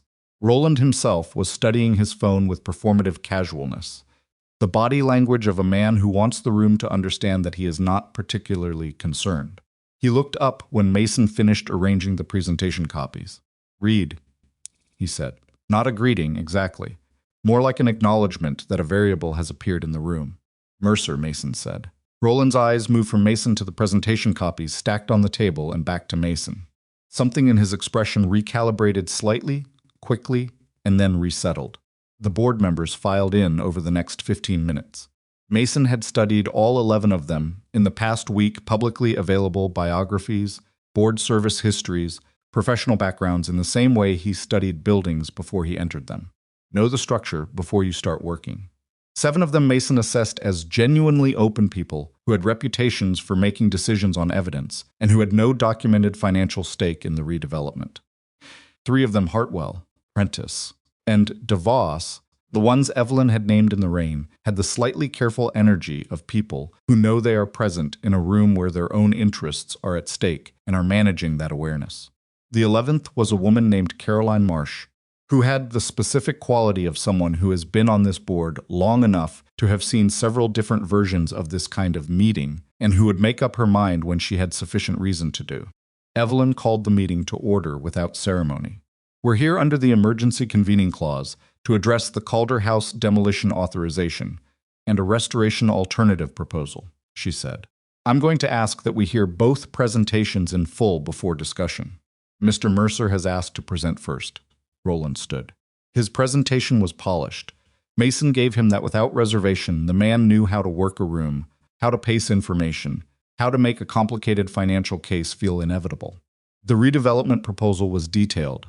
The projected returns were substantial, and he moved through the timeline and the cost-benefit analysis with the ease of someone who has given versions of this presentation many times and knows exactly where the persuasive peaks are. He spent 12 minutes on financial projections. He spent 4 minutes on the demolition timeline. He spent, notably, approximately 90 seconds on the structural concerns that had triggered the emergency inspection order, framing them as straightforward and established, citing the original assessment as authoritative, moving past the details quickly. Then he did something Mason had anticipated but had not been certain about, pivoted to Mason. "I want to address the alternative proposal." Roland said, turning from the screen to the table with the smooth transition of a man who has been waiting to do this, because I think the board deserves to understand the context of how it was developed and who developed it. He paused. Mason Reed is a residential architect. His portfolio consists entirely of suburban home design for a regional firm, from which he recently resigned, timing that coincides precisely with his involvement with Whitmore Capital. Another pause. He has no commercial restoration experience, no historic preservation credentials, and his access to this project came not through a competitive professional process, but through a personal connection with Ms. Whitmore established at a private social event. He let that sit. "I'm not suggesting impropriety," Roland continued, with the precision of a man who is absolutely suggesting impropriety. "I'm suggesting that the board should weigh the credibility of an alternative proposal against the professional standing of the person who produced it. 58 pages of projections and photographs doesn't constitute a restoration plan. It constitutes a gesture." He sat down. The room was quiet in the specific way. Rooms go quiet when something has landed that everyone is processing. Mason did not look at Evelyn. He looked at the table in front of him and breathed once, steadily, and organized his thoughts. Then he stood. He didn't use the podium Roland had used. He stood at the side of the table where he could see the board members clearly, and they could see him clearly. No furniture between them, and he began without preamble. "Mr. Mercer is correct that I design residential properties," he said.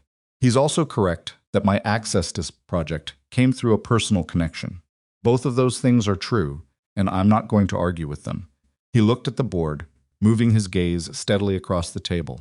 What I'm going to do is show you what I found when I went inside a building that everyone in this room had been told was structurally compromised and historically unremarkable. And then I'm going to show you something else. He pulled up the first slide. The ballroom, photographed in the construction light, the stained glass windows sealed behind their decades of dust. He heard two of the board members make sounds, not words, just the involuntary sounds people make when they see something they weren't expecting. He moved through the presentation methodically, the carved oak columns, the mosaic floor uncovered beneath the dust, the original botanical wallpaper preserved by accident behind a collapsed partition, Horace Kim's architectural drawings, spread and photographed, showing the unified vision of someone who had designed a building as a coherent whole. He spent 8 minutes on the financial model, which he had rebuilt twice to make sure it was conservative rather than optimistic historic preservation tax credit calculations drawn directly from federal program guidelines. Adaptive reuse revenue projections benchmarked against 3 comparable properties in similar urban contexts, operating cost estimates reviewed by a commercial property management consultant he'd cold-called on the 9th day of his 10-day deadline, and who had, after reviewing the proposal, agreed to be cited. Then he moved to Patricia Ewen's structural counter-assessment. He went through the East Foundation findings in detail: the soil compression index discrepancy, the implications of the corrected calculation, the difference between what the original report concluded and what Patricia's 2-day evaluation found. He watched the board listening. He watched Hartwell, Prentice, and DeVos specifically, reading the slight shifts in their posture, the degree of attention they were bringing to the structural section. Then he put the document trail on the screen. The original structural assessment, Mason said, was modified after submission. The modification timestamp is documented in the engineering firm's document management system. The modification changed a single value, the soil compression index for the East Foundation, in a way that produced a significantly more alarming structural conclusion than the underlying data supports. He paused. The workstation from which the modification was made was shared by 3 engineers. 2 of them can be excluded based on contemporaneous documentation, placing them at another site. The third submitted a project expense report the same week documenting a client dinner with a representative of Mercer Development Partners. He put the expense report on the screen beside the document log. He did not say Roland Mercer falsified the engineering report. He said, "Here's the chain. Here's what it shows. Here is what it requires someone to explain." The room had a different quality now than it had during Roland's presentation. Not louder, quieter, actually, but with a density to the silence that was different from the polite attention people bring to financial projections. Roland's associate leaned over and said something quietly into Roland's ear. Roland listened without moving. The emergency inspection order, Mason continued, that triggered the suspension of restoration work and the accelerated demolition timeline was filed on the basis of the original assessment's East Foundation findings. The findings that are contradicted by independent structural evaluation and traceable to a document that was improperly modified. He let that land. The demolition equipment was scheduled to arrive at the site before this board meeting could be convened. Preliminary site preparation was attempted 2 nights ago without property owner authorization. He paused. "I'm not a commercial restoration architect," he said. "Mr. Mercer is right about that. But I know what this building is. And I know what was done to make sure this room never had the chance to see it." He sat down. The silence held for a moment longer than was comfortable. And then Caroline Marsh, the long-serving board member at the far end, said, "Miss Whitmore, I have a question about the conflict of interest matter." "Yes," Evelyn said. "It's my understanding that 3 board members have financial positions in entities that benefit from the redevelopment." She said it plainly, not accusatorially. "Is that being addressed?" "Yes," Evelyn said. "I'm requesting that Hartwell, Prentice, and DeVos recuse themselves from today's vote. Full disclosure to the Independent Governance Committee will follow this meeting. I'm also commissioning an independent review of the authorization process for the demolition contract." She paused. "I want to be direct with this board about something. I've been aware of the conflict of interest situation for some time and managed around it rather than addressing it. That was a mistake. I'm correcting it now." The 3 named board members sat with that. Hartwell looked at the table. Prentice looked at Evelyn with an expression that was hard to read. DeVos, a compact man in his 60s, who had the quality of someone who has been in many difficult rooms, looked at the document trail, still displayed on the screen, and then at Roland Mercer, and something in his face closed off in a way that told Mason the man was making a calculation about where he wanted to be standing when the dust settled. Roland stood up. He stopped. Started again. These are circumstantial documents and an interested party's structural opinion. This board cannot reverse an approved redevelopment framework and a signed demolition contract on the basis of a 68-page proposal from someone with no relevant credentials and a modified expense report. The modification log isn't circumstantial, Mason said. He kept his voice even. The timestamp is a system record. The machine ID is a system record. The exclusion of the other two engineers is documented. The expense report is a submitted financial document from your consortium's contracting firm. Those are records, not opinions. You're a residential mines. I know what I am, Mason said. You've mentioned it twice. I'd like to talk about the soil compression index. Roland looked at him, and for the first time, in all the interactions they'd had, the ballroom, the rain, the brief charged exchange at the Calder House sidewalk, Mason saw something in Roland Mercer's face that was neither performance nor calculation. It was the specific, flatly unpleasant look of a man who has run a play and watched it fail in real time and knows it and hasn't fully accepted it yet. The index value in your original assessment, Mason said to the room as much as to Roland, is 12% higher than the value from the city's geotechnical survey for that block. 12% variance in that specific parameter, in the specific type of calculation used for a foundation assessment of this age and soil composition, shifts the conclusion from stable with monitoring to active failure risk. That's not a rounding error. That's not a methodology choice. That's a number that was changed in a specific direction to produce a specific outcome. He paused.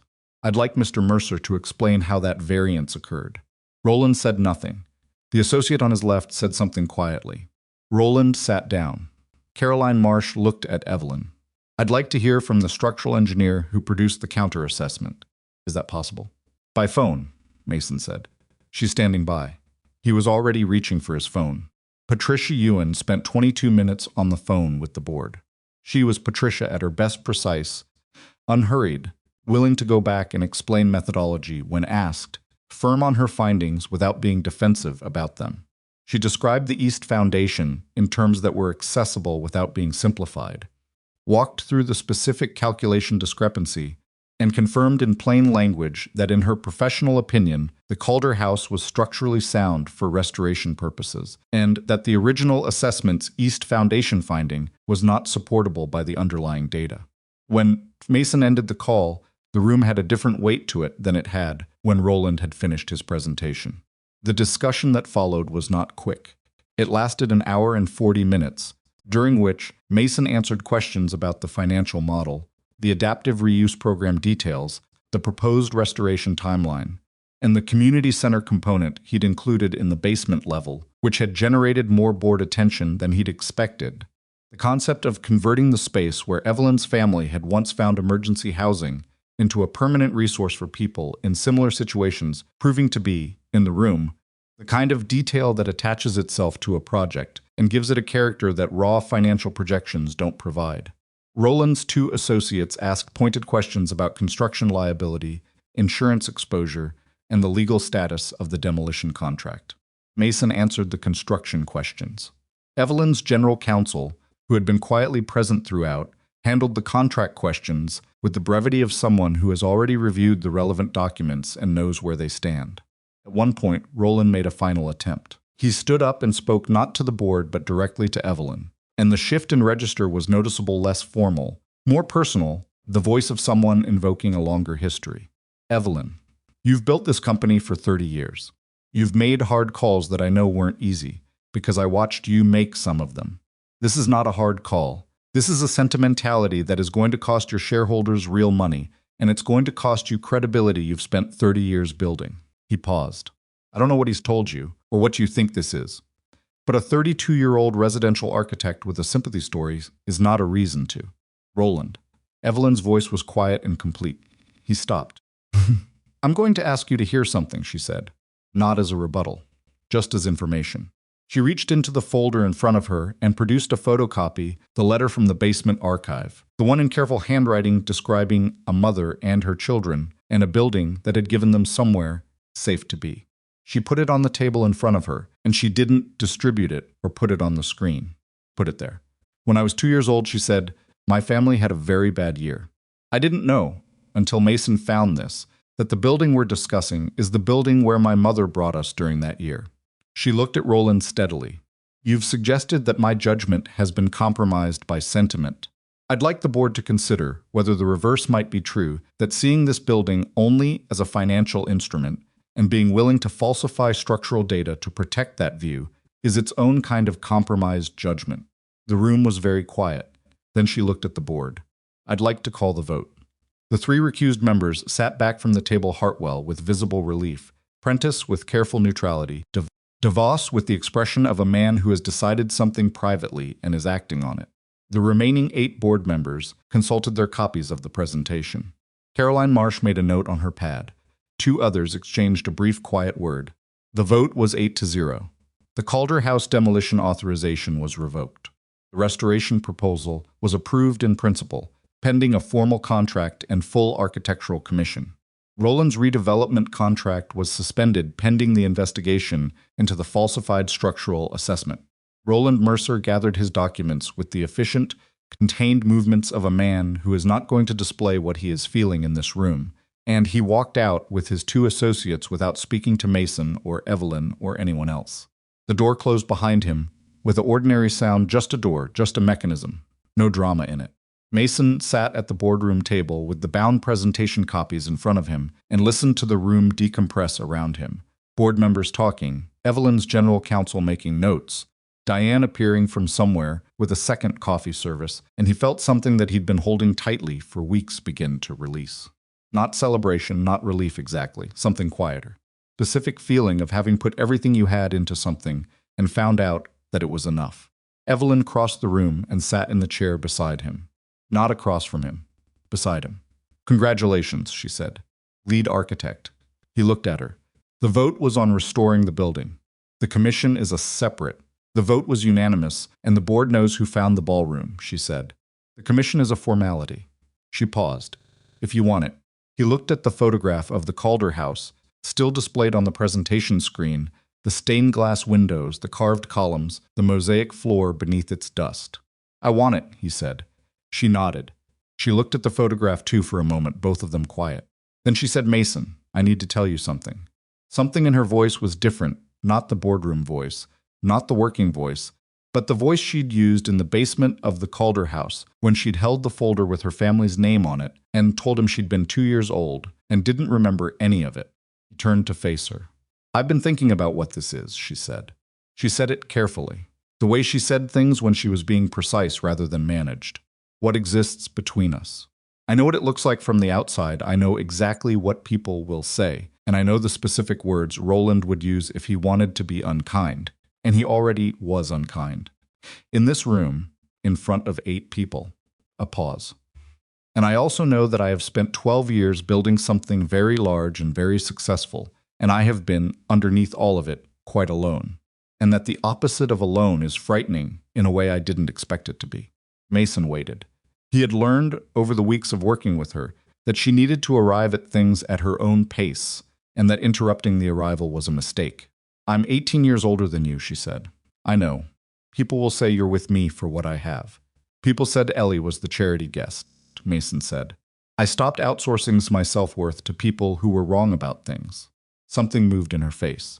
People will say I chose a younger man because I was lonely and not thinking clearly. Were you not thinking clearly? No, she said. I was thinking very clearly. What makes it frightening? She looked at him directly. I don't do frightening things. I do calculated things. I do things I've analyzed from all angles. She paused. I went and stood in the rain because I didn't calculate anything. I just went. He was quiet for a moment. I quit my job, he said, in the middle of the night.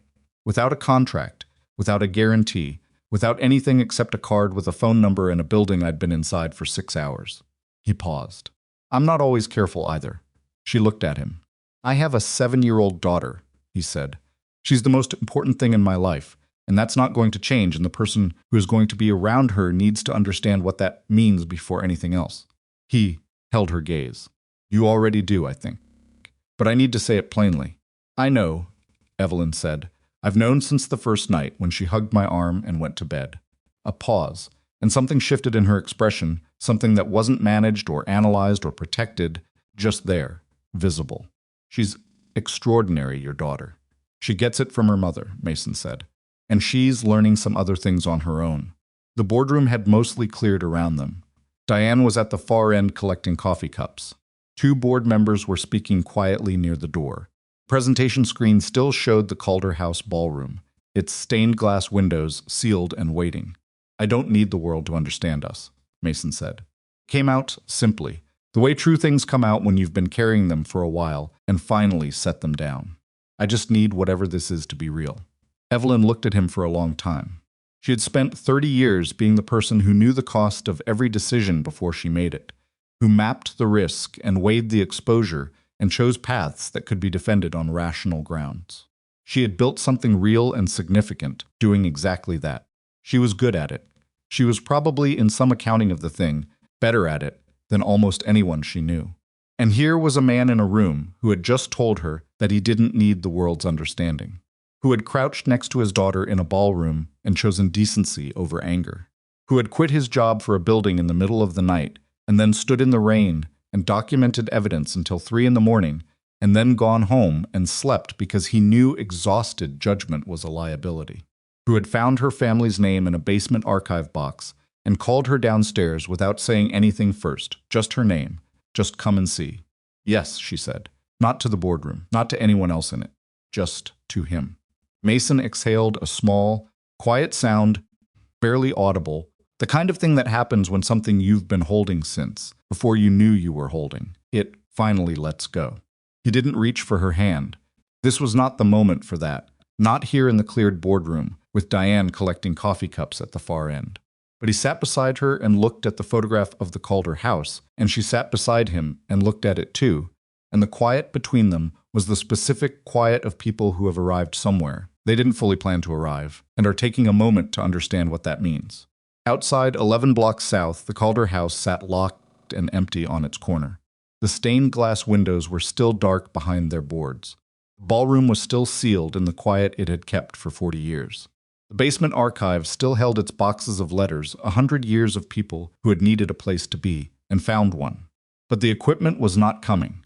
And the person who was going to bring the building back was sitting in a boardroom on the 38th floor of a glass tower, looking at a photograph of it, thinking about carved oak columns and a 7-year-old girl who had told him that old buildings had more stories in them. She was right. They always did. The restoration took 14 months. Mason had estimated 12 in the proposal, which Patricia Ewan had told him, when she reviewed the timeline, was optimistic to the point of being aspirational. He'd submitted it anyway, because the board needed a number, and because he genuinely believed, at the time, that 12 months was achievable if everything went reasonably well. Everything did not go reasonably well.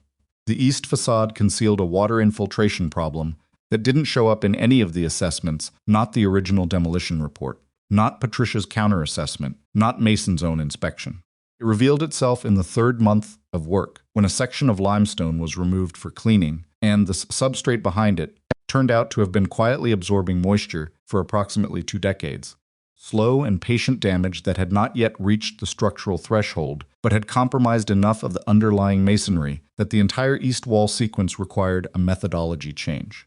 The change added 6 weeks, and a number that made Mason sit at his kitchen table for an evening, doing revised financial calculations with the specific focus of a man, trying not to think about what failure looks like. He called Evelyn at 10:30 that night. The east wall, he said. I know, the site manager called me this afternoon. A pause. What do you need? Time and budget adjustment. 6 weeks minimum. The masonry remediation cost is it significant. Send me the revised numbers tomorrow morning. Evelyn. Mason. Her voice was patient and direct in equal measure. Send me the numbers. I'll look at them. That's how this works. He sent the numbers. She approved the adjustment within 48 hours, with a note from her finance director that the project remained within the overall budget parameters established at the board's approval. Mason read the note 3 times to make sure he'd understood it correctly, and then he called the site manager and told him to proceed with the revised methodology. This was one of the things he learned about Evelyn during those 14 months. She was not someone who made decisions, and then second-guessed them. She had a quality, once she committed to something, of simply continuing not blindly. She paid attention. She asked hard questions. She pushed back on things that needed pushing back on, but without the corrosive revisiting that undermined some people's ability to see a hard project through. She'd made her decision about the Calder house in a boardroom in October. Every subsequent difficulty was just a problem to be solved, not evidence that the decision had been wrong. It was, he thought, probably the same quality that had built a multi-billion-dollar company from a family logistics firm over 30 years. Applied differently in this context, but the same underlying thing. The stained glass windows took 4 months on their own. Mason had contracted a conservation studio in Philadelphia that specialized in historic glass, a small operation run by a woman named Irene Castellano, who had the specific focused intensity of someone who has spent 30 years doing work that most people don't understand and has stopped trying to explain it to people who aren't going to get it. Irene spent 2 weeks on site assessing the 14 panels before she would agree to begin, and her assessment produced 7 pages of condition notes that Mason read with the attention he usually reserved for structural reports. The east panels are more degraded than the west, Irene told him, standing in the ballroom in the January cold, the temporary heating system doing its inadequate best against the drafts still coming through the construction gaps. The lead came on 3 of them needs full replacement. The glass itself is intact, which is genuinely extraordinary for this age and this level of exposure, but some of the original paint has delaminated in the lower sections. Can it be matched? Irene gave him the look she gave when people asked questions she considered reasonable but complicated. The original pigment was a specific formulation that isn't commercially produced anymore. We'll have to source materials and mix custom. It's going to take time. How much time? Longer than you want it to, she said, which turned out to be accurate. Ellie came to the site on weekends. This had not been part of Mason's plan. He'd assumed the construction environment would be too complicated, too loud, too full of liability concerns to make a child's presence practical. But on the 3rd Saturday of the project, Ellie had asked, with the focused reasonableness of a 7-year-old who has identified what she wants and is constructing her argument carefully, why she couldn't come see the building she'd been hearing about for months. He didn't have a good answer. He got her a small, hard hat from the site supply. It was too big, and sat on her ears and brought her in on a Saturday morning when the crew wasn't working. She walked through the lobby and stopped at the oak columns and put her palm against the carved surface the way Mason did with buildings, reading them through contact, through the specific texture of something made by hand, and she was quiet for a long time. Someone really cared when they made this, she said. A man named Horace Kim, Mason said. He designed the whole building. What happened to him? He died in 9,951. He didn't have a lot of famous buildings. This might have been his best one. Ellie looked up at the carved branches running to the ceiling. Then it's good we're keeping it, she said, with the matter-of-fact certainty of a child who has identified something obvious that adults have been overthinking. After that, she came most Saturdays. She had opinions. Mason had not anticipated the degree to which his 8-year-old daughter would develop informed opinions about historic restoration. But Ellie approached the project with the same thorough, steady attention she brought to things she decided mattered. And by month 4, she could identify original plaster versus patchwork by visual inspection, and had developed a specific interest in the mosaic floor that had led her to check out 3 library books on tile-laying techniques, which she left on the kitchen table alongside Mason's professional references without apparent irony. Irene Castellano, during one of her site visits, spent 40 minutes talking to Ellie about glass composition, while Mason tried to follow their conversation and mostly failed. When Irene left, she told Mason, in the dry, spare way she told him most things, that his daughter was going to be trouble in the best possible way when she grew up. He wasn't sure if it was a compliment. He decided to take it as one. Evelyn was not on the site every week. She had a company to run, and the company was in a period of deliberate restructuring. The conflict of interest disclosures had generated the press attention Evelyn had anticipated, and she managed it the way she'd said she would.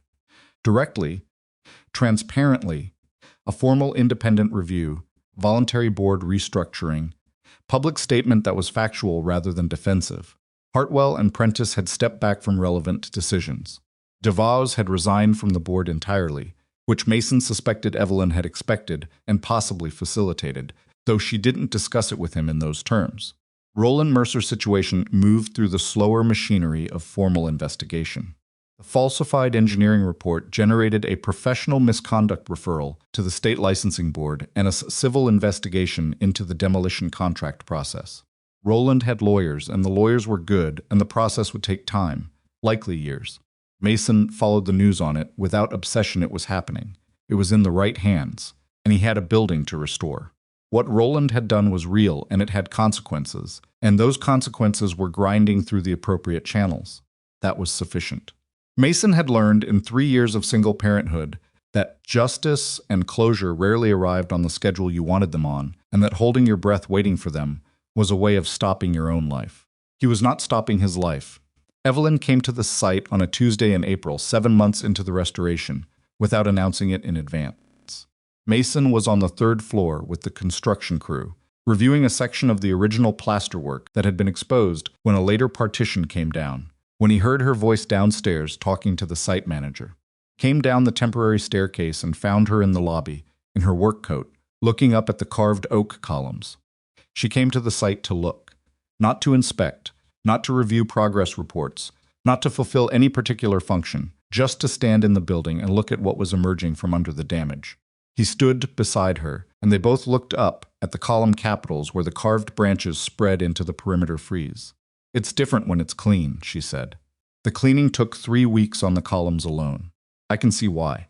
She studied the detail. The man who carved this, he knew this wouldn't be seen up close. Most people wouldn't be close enough to read the individual leaves. She paused. He did it anyway. "That's what I like about it," Mason said. She looked at him briefly. "That's what you're like."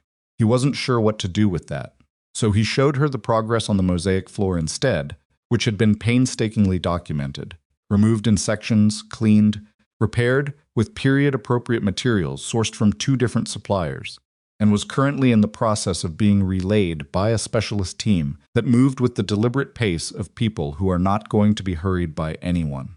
The restoration of the Calder house was, in some ways, the longest conversation Mason Reed had ever had with a building.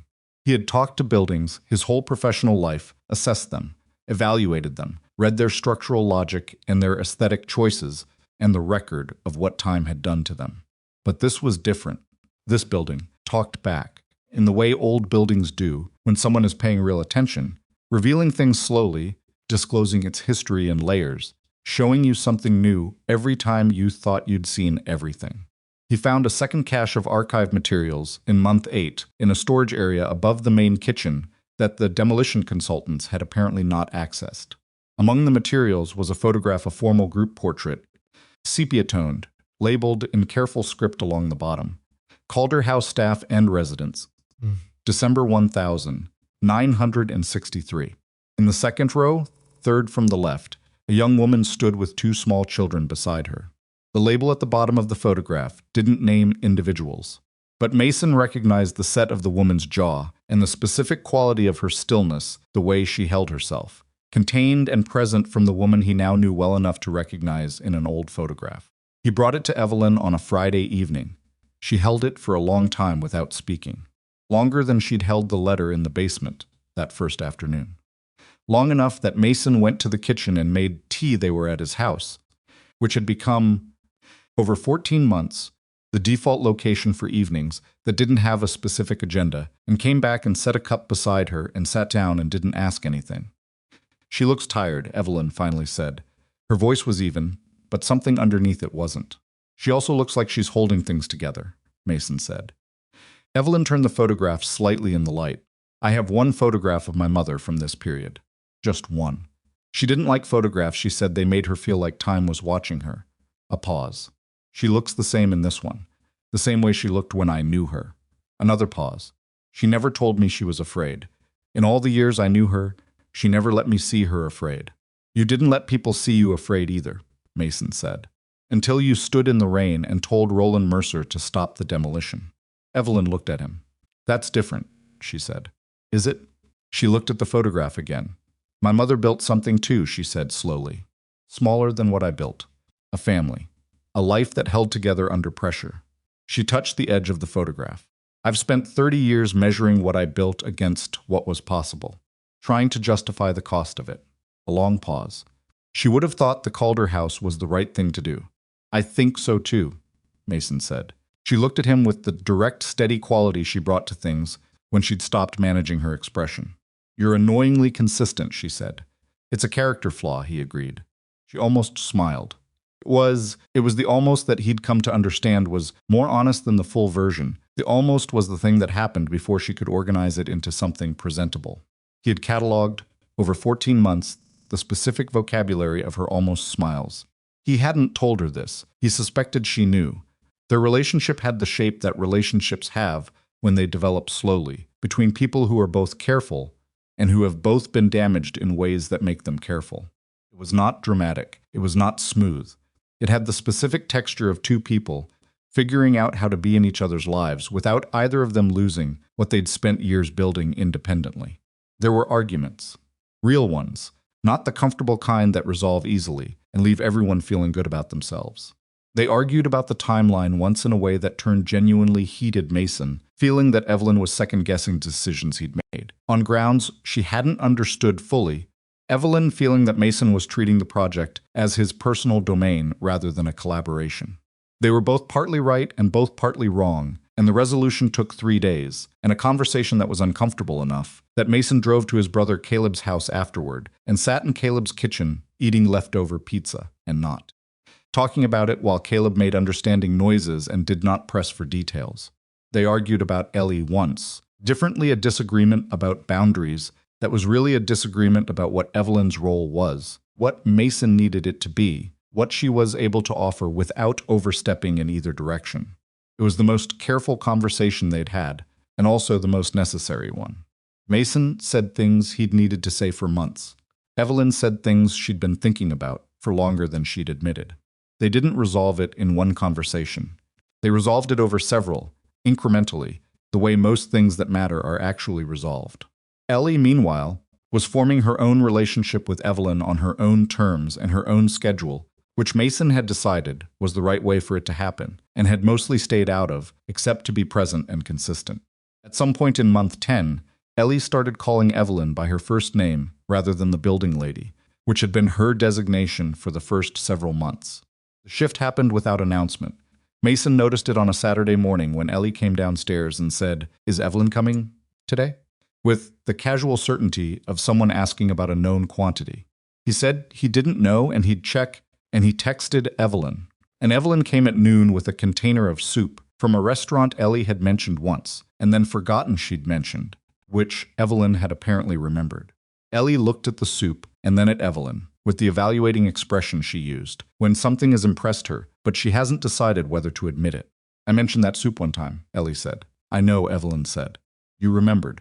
"Yes." Ellie considered this for a moment.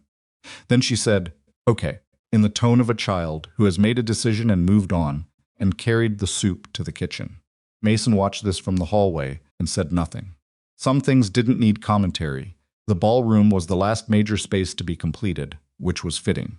The work on it had been the longest the stained glass restoration alone had run past Irene's estimated timeline by 3 weeks, producing in Irene a specific professional mortification that she expressed through increasingly terse progress updates, and the floor refinishing had required a specialist who came from Indianapolis and had opinions about heat and humidity that turned the final 2 weeks into an exercise in waiting. But on a Tuesday morning in the 14th month, Mason walked into the ballroom alone, before the crew arrived, and stood in the middle of the sprung hardwood floor and looked at what it had become. Stained glass windows were clear. All 14 panels on the east wall, all the panels on the west and south, restored and cleaned, and in 2 cases partially recreated with Irene's custom mixed glass paint, and when the October morning light came through them the same month as when this had all begun, exactly a year later. The light at the same October angle, the ballroom floor was covered in jeweled color, deep blues and greens and golds shifting as the light moved, the way light moves through stained glass, constantly but slowly, like something breathing. The oak columns were clean, and the carving was visible the way it hadn't been under a century of accumulated surface grime. The mosaic floor was whole. The decorative plasterwork on the upper walls was restored to its original complexity, Horace Kim's unified vision finally legible again in the way he'd intended it, every element speaking to every other element. The original brass light fixtures had been rewired and repolished, not to a showroom brightness, but to the specific warm tone of old brass that has been cared for present without being aggressive about it. Mason stood in the middle of it and breathed.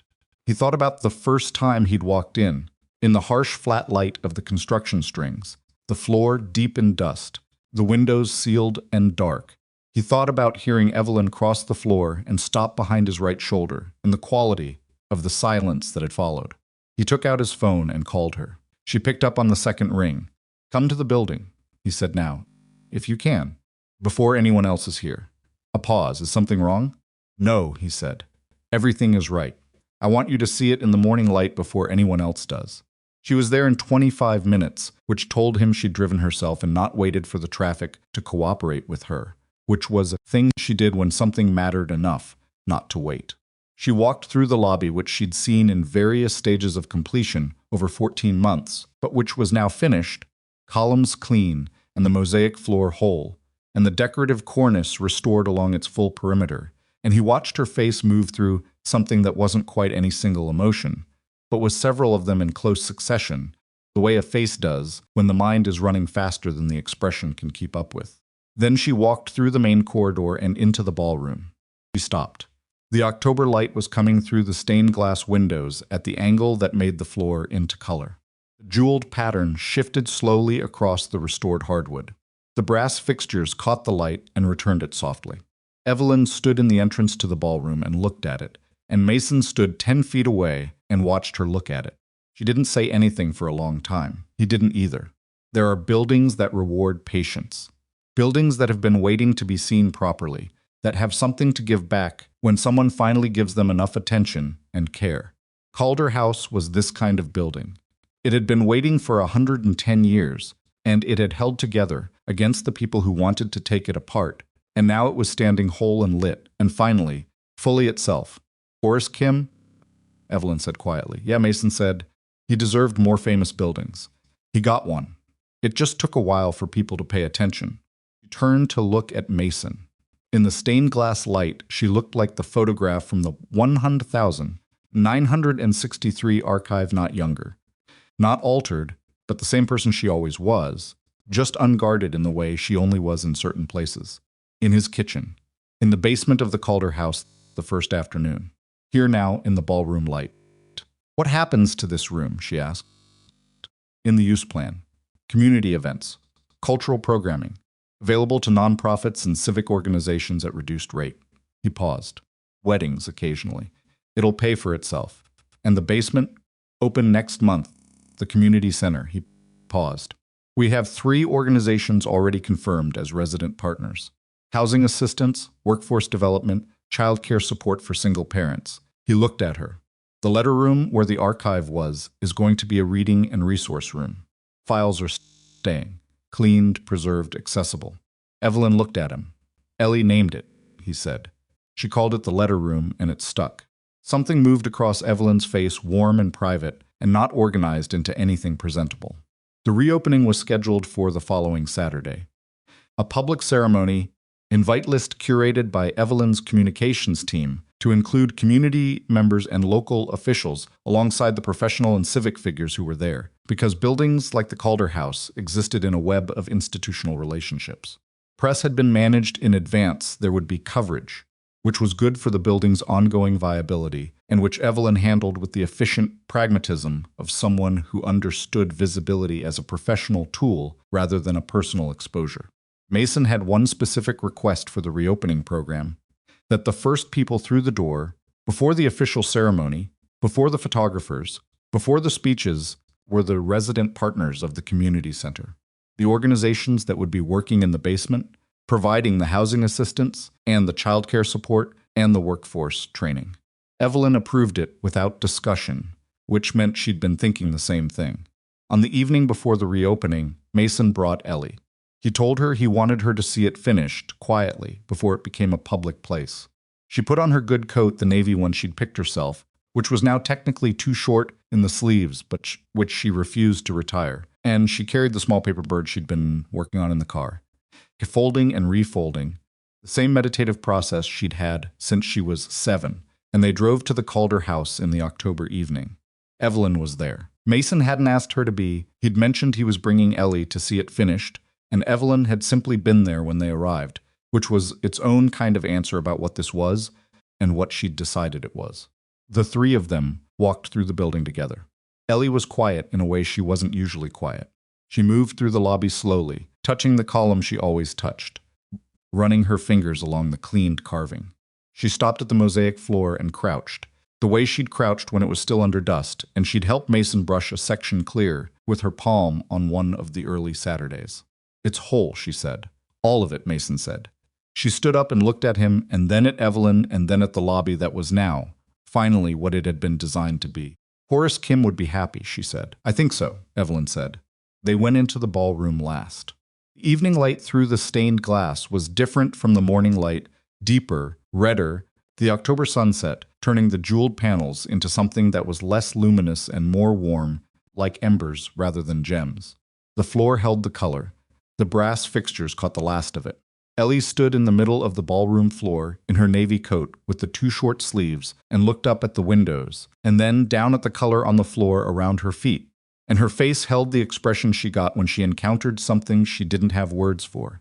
Yet, the expression of a child who is filling herself up with something she'll carry for a long time. Then she held out the paper bird. Not to Mason. To Evelyn. Evelyn took it carefully. "The tail's better now," Ellie said. "I've been practicing." Evelyn looked at the paper bird in her hands. It was precise and carefully made, the tail folded cleanly, the wings balanced. She looked at it for a moment, with the expression she'd had the first time, that brief, unmanaged crack in the surface, but it was different now, the surface thinner, the thing underneath closer. "It's perfect," Evelyn said. "It's not perfect," Ellie said, with the specificity of someone who knows their own work. "The left wing is a little uneven, but it's good." She paused. "You can keep it."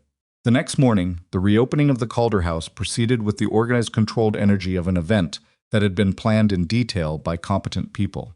The community center partners came first, a group of 30 or so, some of them with children, moving through the lobby with the particular quality of attention people bring when they understand that a place is being offered to them in earnest rather than as a gesture.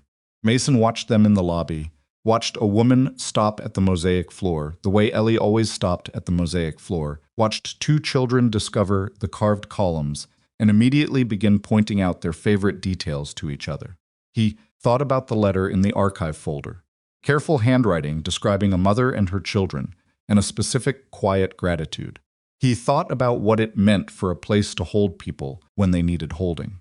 He stood in the lobby of the Calder house and watched the first people walk through it in its restored life. And he felt something that was not pride, exactly not his own. Not about his work specifically, but the feeling that comes when something has been returned to what it was meant to be, when you've been part of a process larger than your own contribution to it. Evelyn found him standing there and stood beside him, and they both watched. "The bronze plaque went up yesterday," she said, "by the main entrance. Your name. I saw it. There's something else on it." He looked at her. "Ellie's idea," Evelyn said. She brought it to the fabrication shop herself, apparently. The site manager helped her. A pause, I approved it. He went to look after the morning ceremony, when the building had filled with people, and the lobby was moving with the specific warm noise of a space being used as it was meant to be used. The bronze plaque was mounted beside the main entrance, a modest rectangle with the restoration information, the date, the architect's name, the brief historical note about the building's history, and the emergency housing program of 1,962 to 1,964. And in the lower right corner, small enough that you had to look for it, engraved in the same bronze, was a paper bird. Simple, precise, wings balanced, tail folded clean.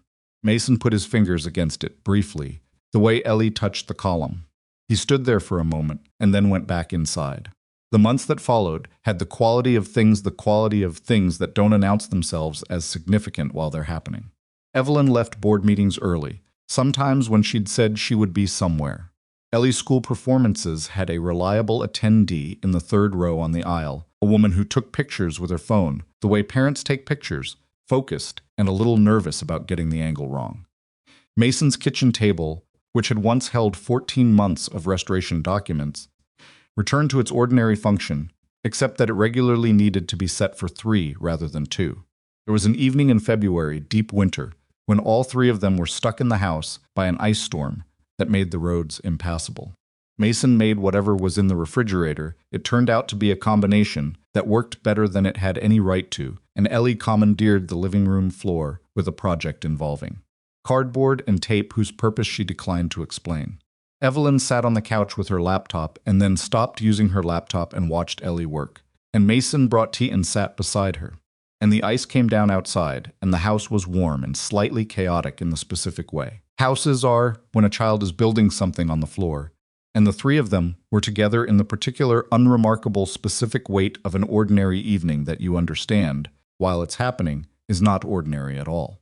Evelyn looked at him at one point, just looked across the rim of her teacup briefly, and he understood what the look said, which was something close to this. This is the thing. He understood because it was what he would have said too. On a Saturday evening in April, Mason brought Evelyn to the Calder house after closing. He'd said only that he needed to check on something, which she'd received with the slightly skeptical patience of someone who has learned that when Mason says he needs to check on something, it usually means he wants to show her something. They came through the side entrance, Gerald's key ring, Gerald, who had retired in January and left the key with the building manager, with a note that said simply that it was the key to the side entrance, and that Mason Reed would probably need it, and Mason turned on the ballroom's restored lighting as they walked through. The brass fixtures sent warm light across the hardwood floor. The stained glass windows were dark with night outside them, but the interior light caught the colors in the glass from inside, turning them different, not the luminous jeweled quality of the morning light, but something softer, more intimate. Ellie was standing in the middle of the ballroom floor. She had gotten there before them, which had required coordination with Mrs. Okafor, and a degree of planning that Ellie had apparently found straightforward. She was wearing her good coat again, the navy one, which fit properly now. Mason had bought the next size in January. In her hands she had a paper bird. Evelyn looked at Mason. He looked back at her. "I didn't plan all of it," he said. "Some of it was Ellie." Evelyn looked at Ellie. "The bird's for you," Ellie said. Again, "But this one has something inside." Evelyn crossed the ballroom floor and took the paper bird from Ellie's hands. She unfolded it carefully, pulling the paper back along the creased lines. Inside, on a small piece of cream cardstock, the same cream cardstock as the first business card, though this one was new, was a simple ring. Not large, not elaborate. A plain band with a small inset stone chosen, Mason had learned from the jeweler, with considerable input from an 8-year-old who had specific views on what constituted appropriate elegance for someone who didn't like things that caught on things. Evelyn held it in her palm. Mason had things prepared to say. He'd thought about them carefully over several weeks, the way he thought about things he needed to get right. What he'd prepared was honest and considered, and what he meant.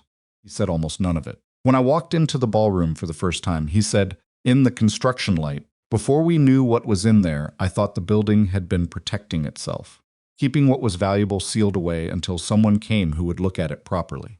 He paused. I've thought about that a lot since then. He looked at her. I think people do the same thing. Evelyn looked at him, then at Ellie, then at the ring in her palm. You two planned this together, she said. She had opinions, Mason said, about the ring specifically. The stone color, Ellie confirmed, helpfully. Evelyn's expression did the thing it did the crack, the thing underneath, except now the crack was the whole surface, and there was nothing being managed below it. She looked like the woman in the October ballroom who had crouched to look at a paper bird. She looked like the woman in the rain. She looked like herself, completely, without the careful coating that competence and success, and 30 years of building things had deposited over the actual person. She put the ring on. She looked at it for a moment. Yes, she said, quietly, the same word she'd said in the boardroom. The same weight to it, the same quality of decision made from somewhere real. Ellie made a sound that was half-restrained excitement, which she then organized into a hug directed at both of them simultaneously, pressing herself between them and holding both their hands. They were married in the Calder house 3 months later on a July morning when the stained glass light was at its most complex and the restored ballroom was full of it. The guest list was small family. Close friends, Patricia Ewan, who had been invited and accepted with characteristic brevity, Irene Castellano, who had come from Philadelphia and spent 20 minutes inspecting the stained glass panels before the ceremony, with the focused attention of someone checking on work they care about. Gerald, the former facilities manager, came with his wife and sat in the second row and cried in the particular straightforward way of people who don't consider crying something that needs to be managed. Ellie stood between Mason and Evelyn during the ceremony, holding both their hands. She'd had opinions about the ceremony, too. Mason had anticipated this and made space for it. The paper crane motif on the ceremony programs was her idea. The reading she'd chosen herself a passage from one of her library books about the way craftspeople in Japan sometimes hid their best work in places it would never be seen, because the work itself was the point, not the seeing. Horace Kim would have understood that. After, when the guests had moved to the reception in the lobby, and the ballroom was briefly empty, Mason stood alone in it for a moment. He stood in the stained glass light and looked at the building that everyone had wanted to destroy. And he thought about what he'd told Ellie on the morning of the board meeting, when she'd asked if he was scared. Being scared just means you care about the thing. He'd been scared many times in the past 2 years. Scared when he sent the resignation email.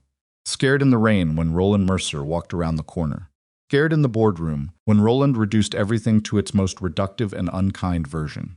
He'd done it anyway. He thought about what he knew now, standing in a restored ballroom at 34, with a daughter who read books about craftsmen and a wife who had stood in the rain for something that mattered, which was this: the life you're living at 32 is not a final draft. That grief is not an ending, even when it feels complete. That age doesn't determine when someone is allowed to build something new.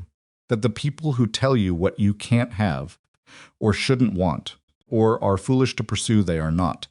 It turns out, the authorities on your life, that they present themselves as being.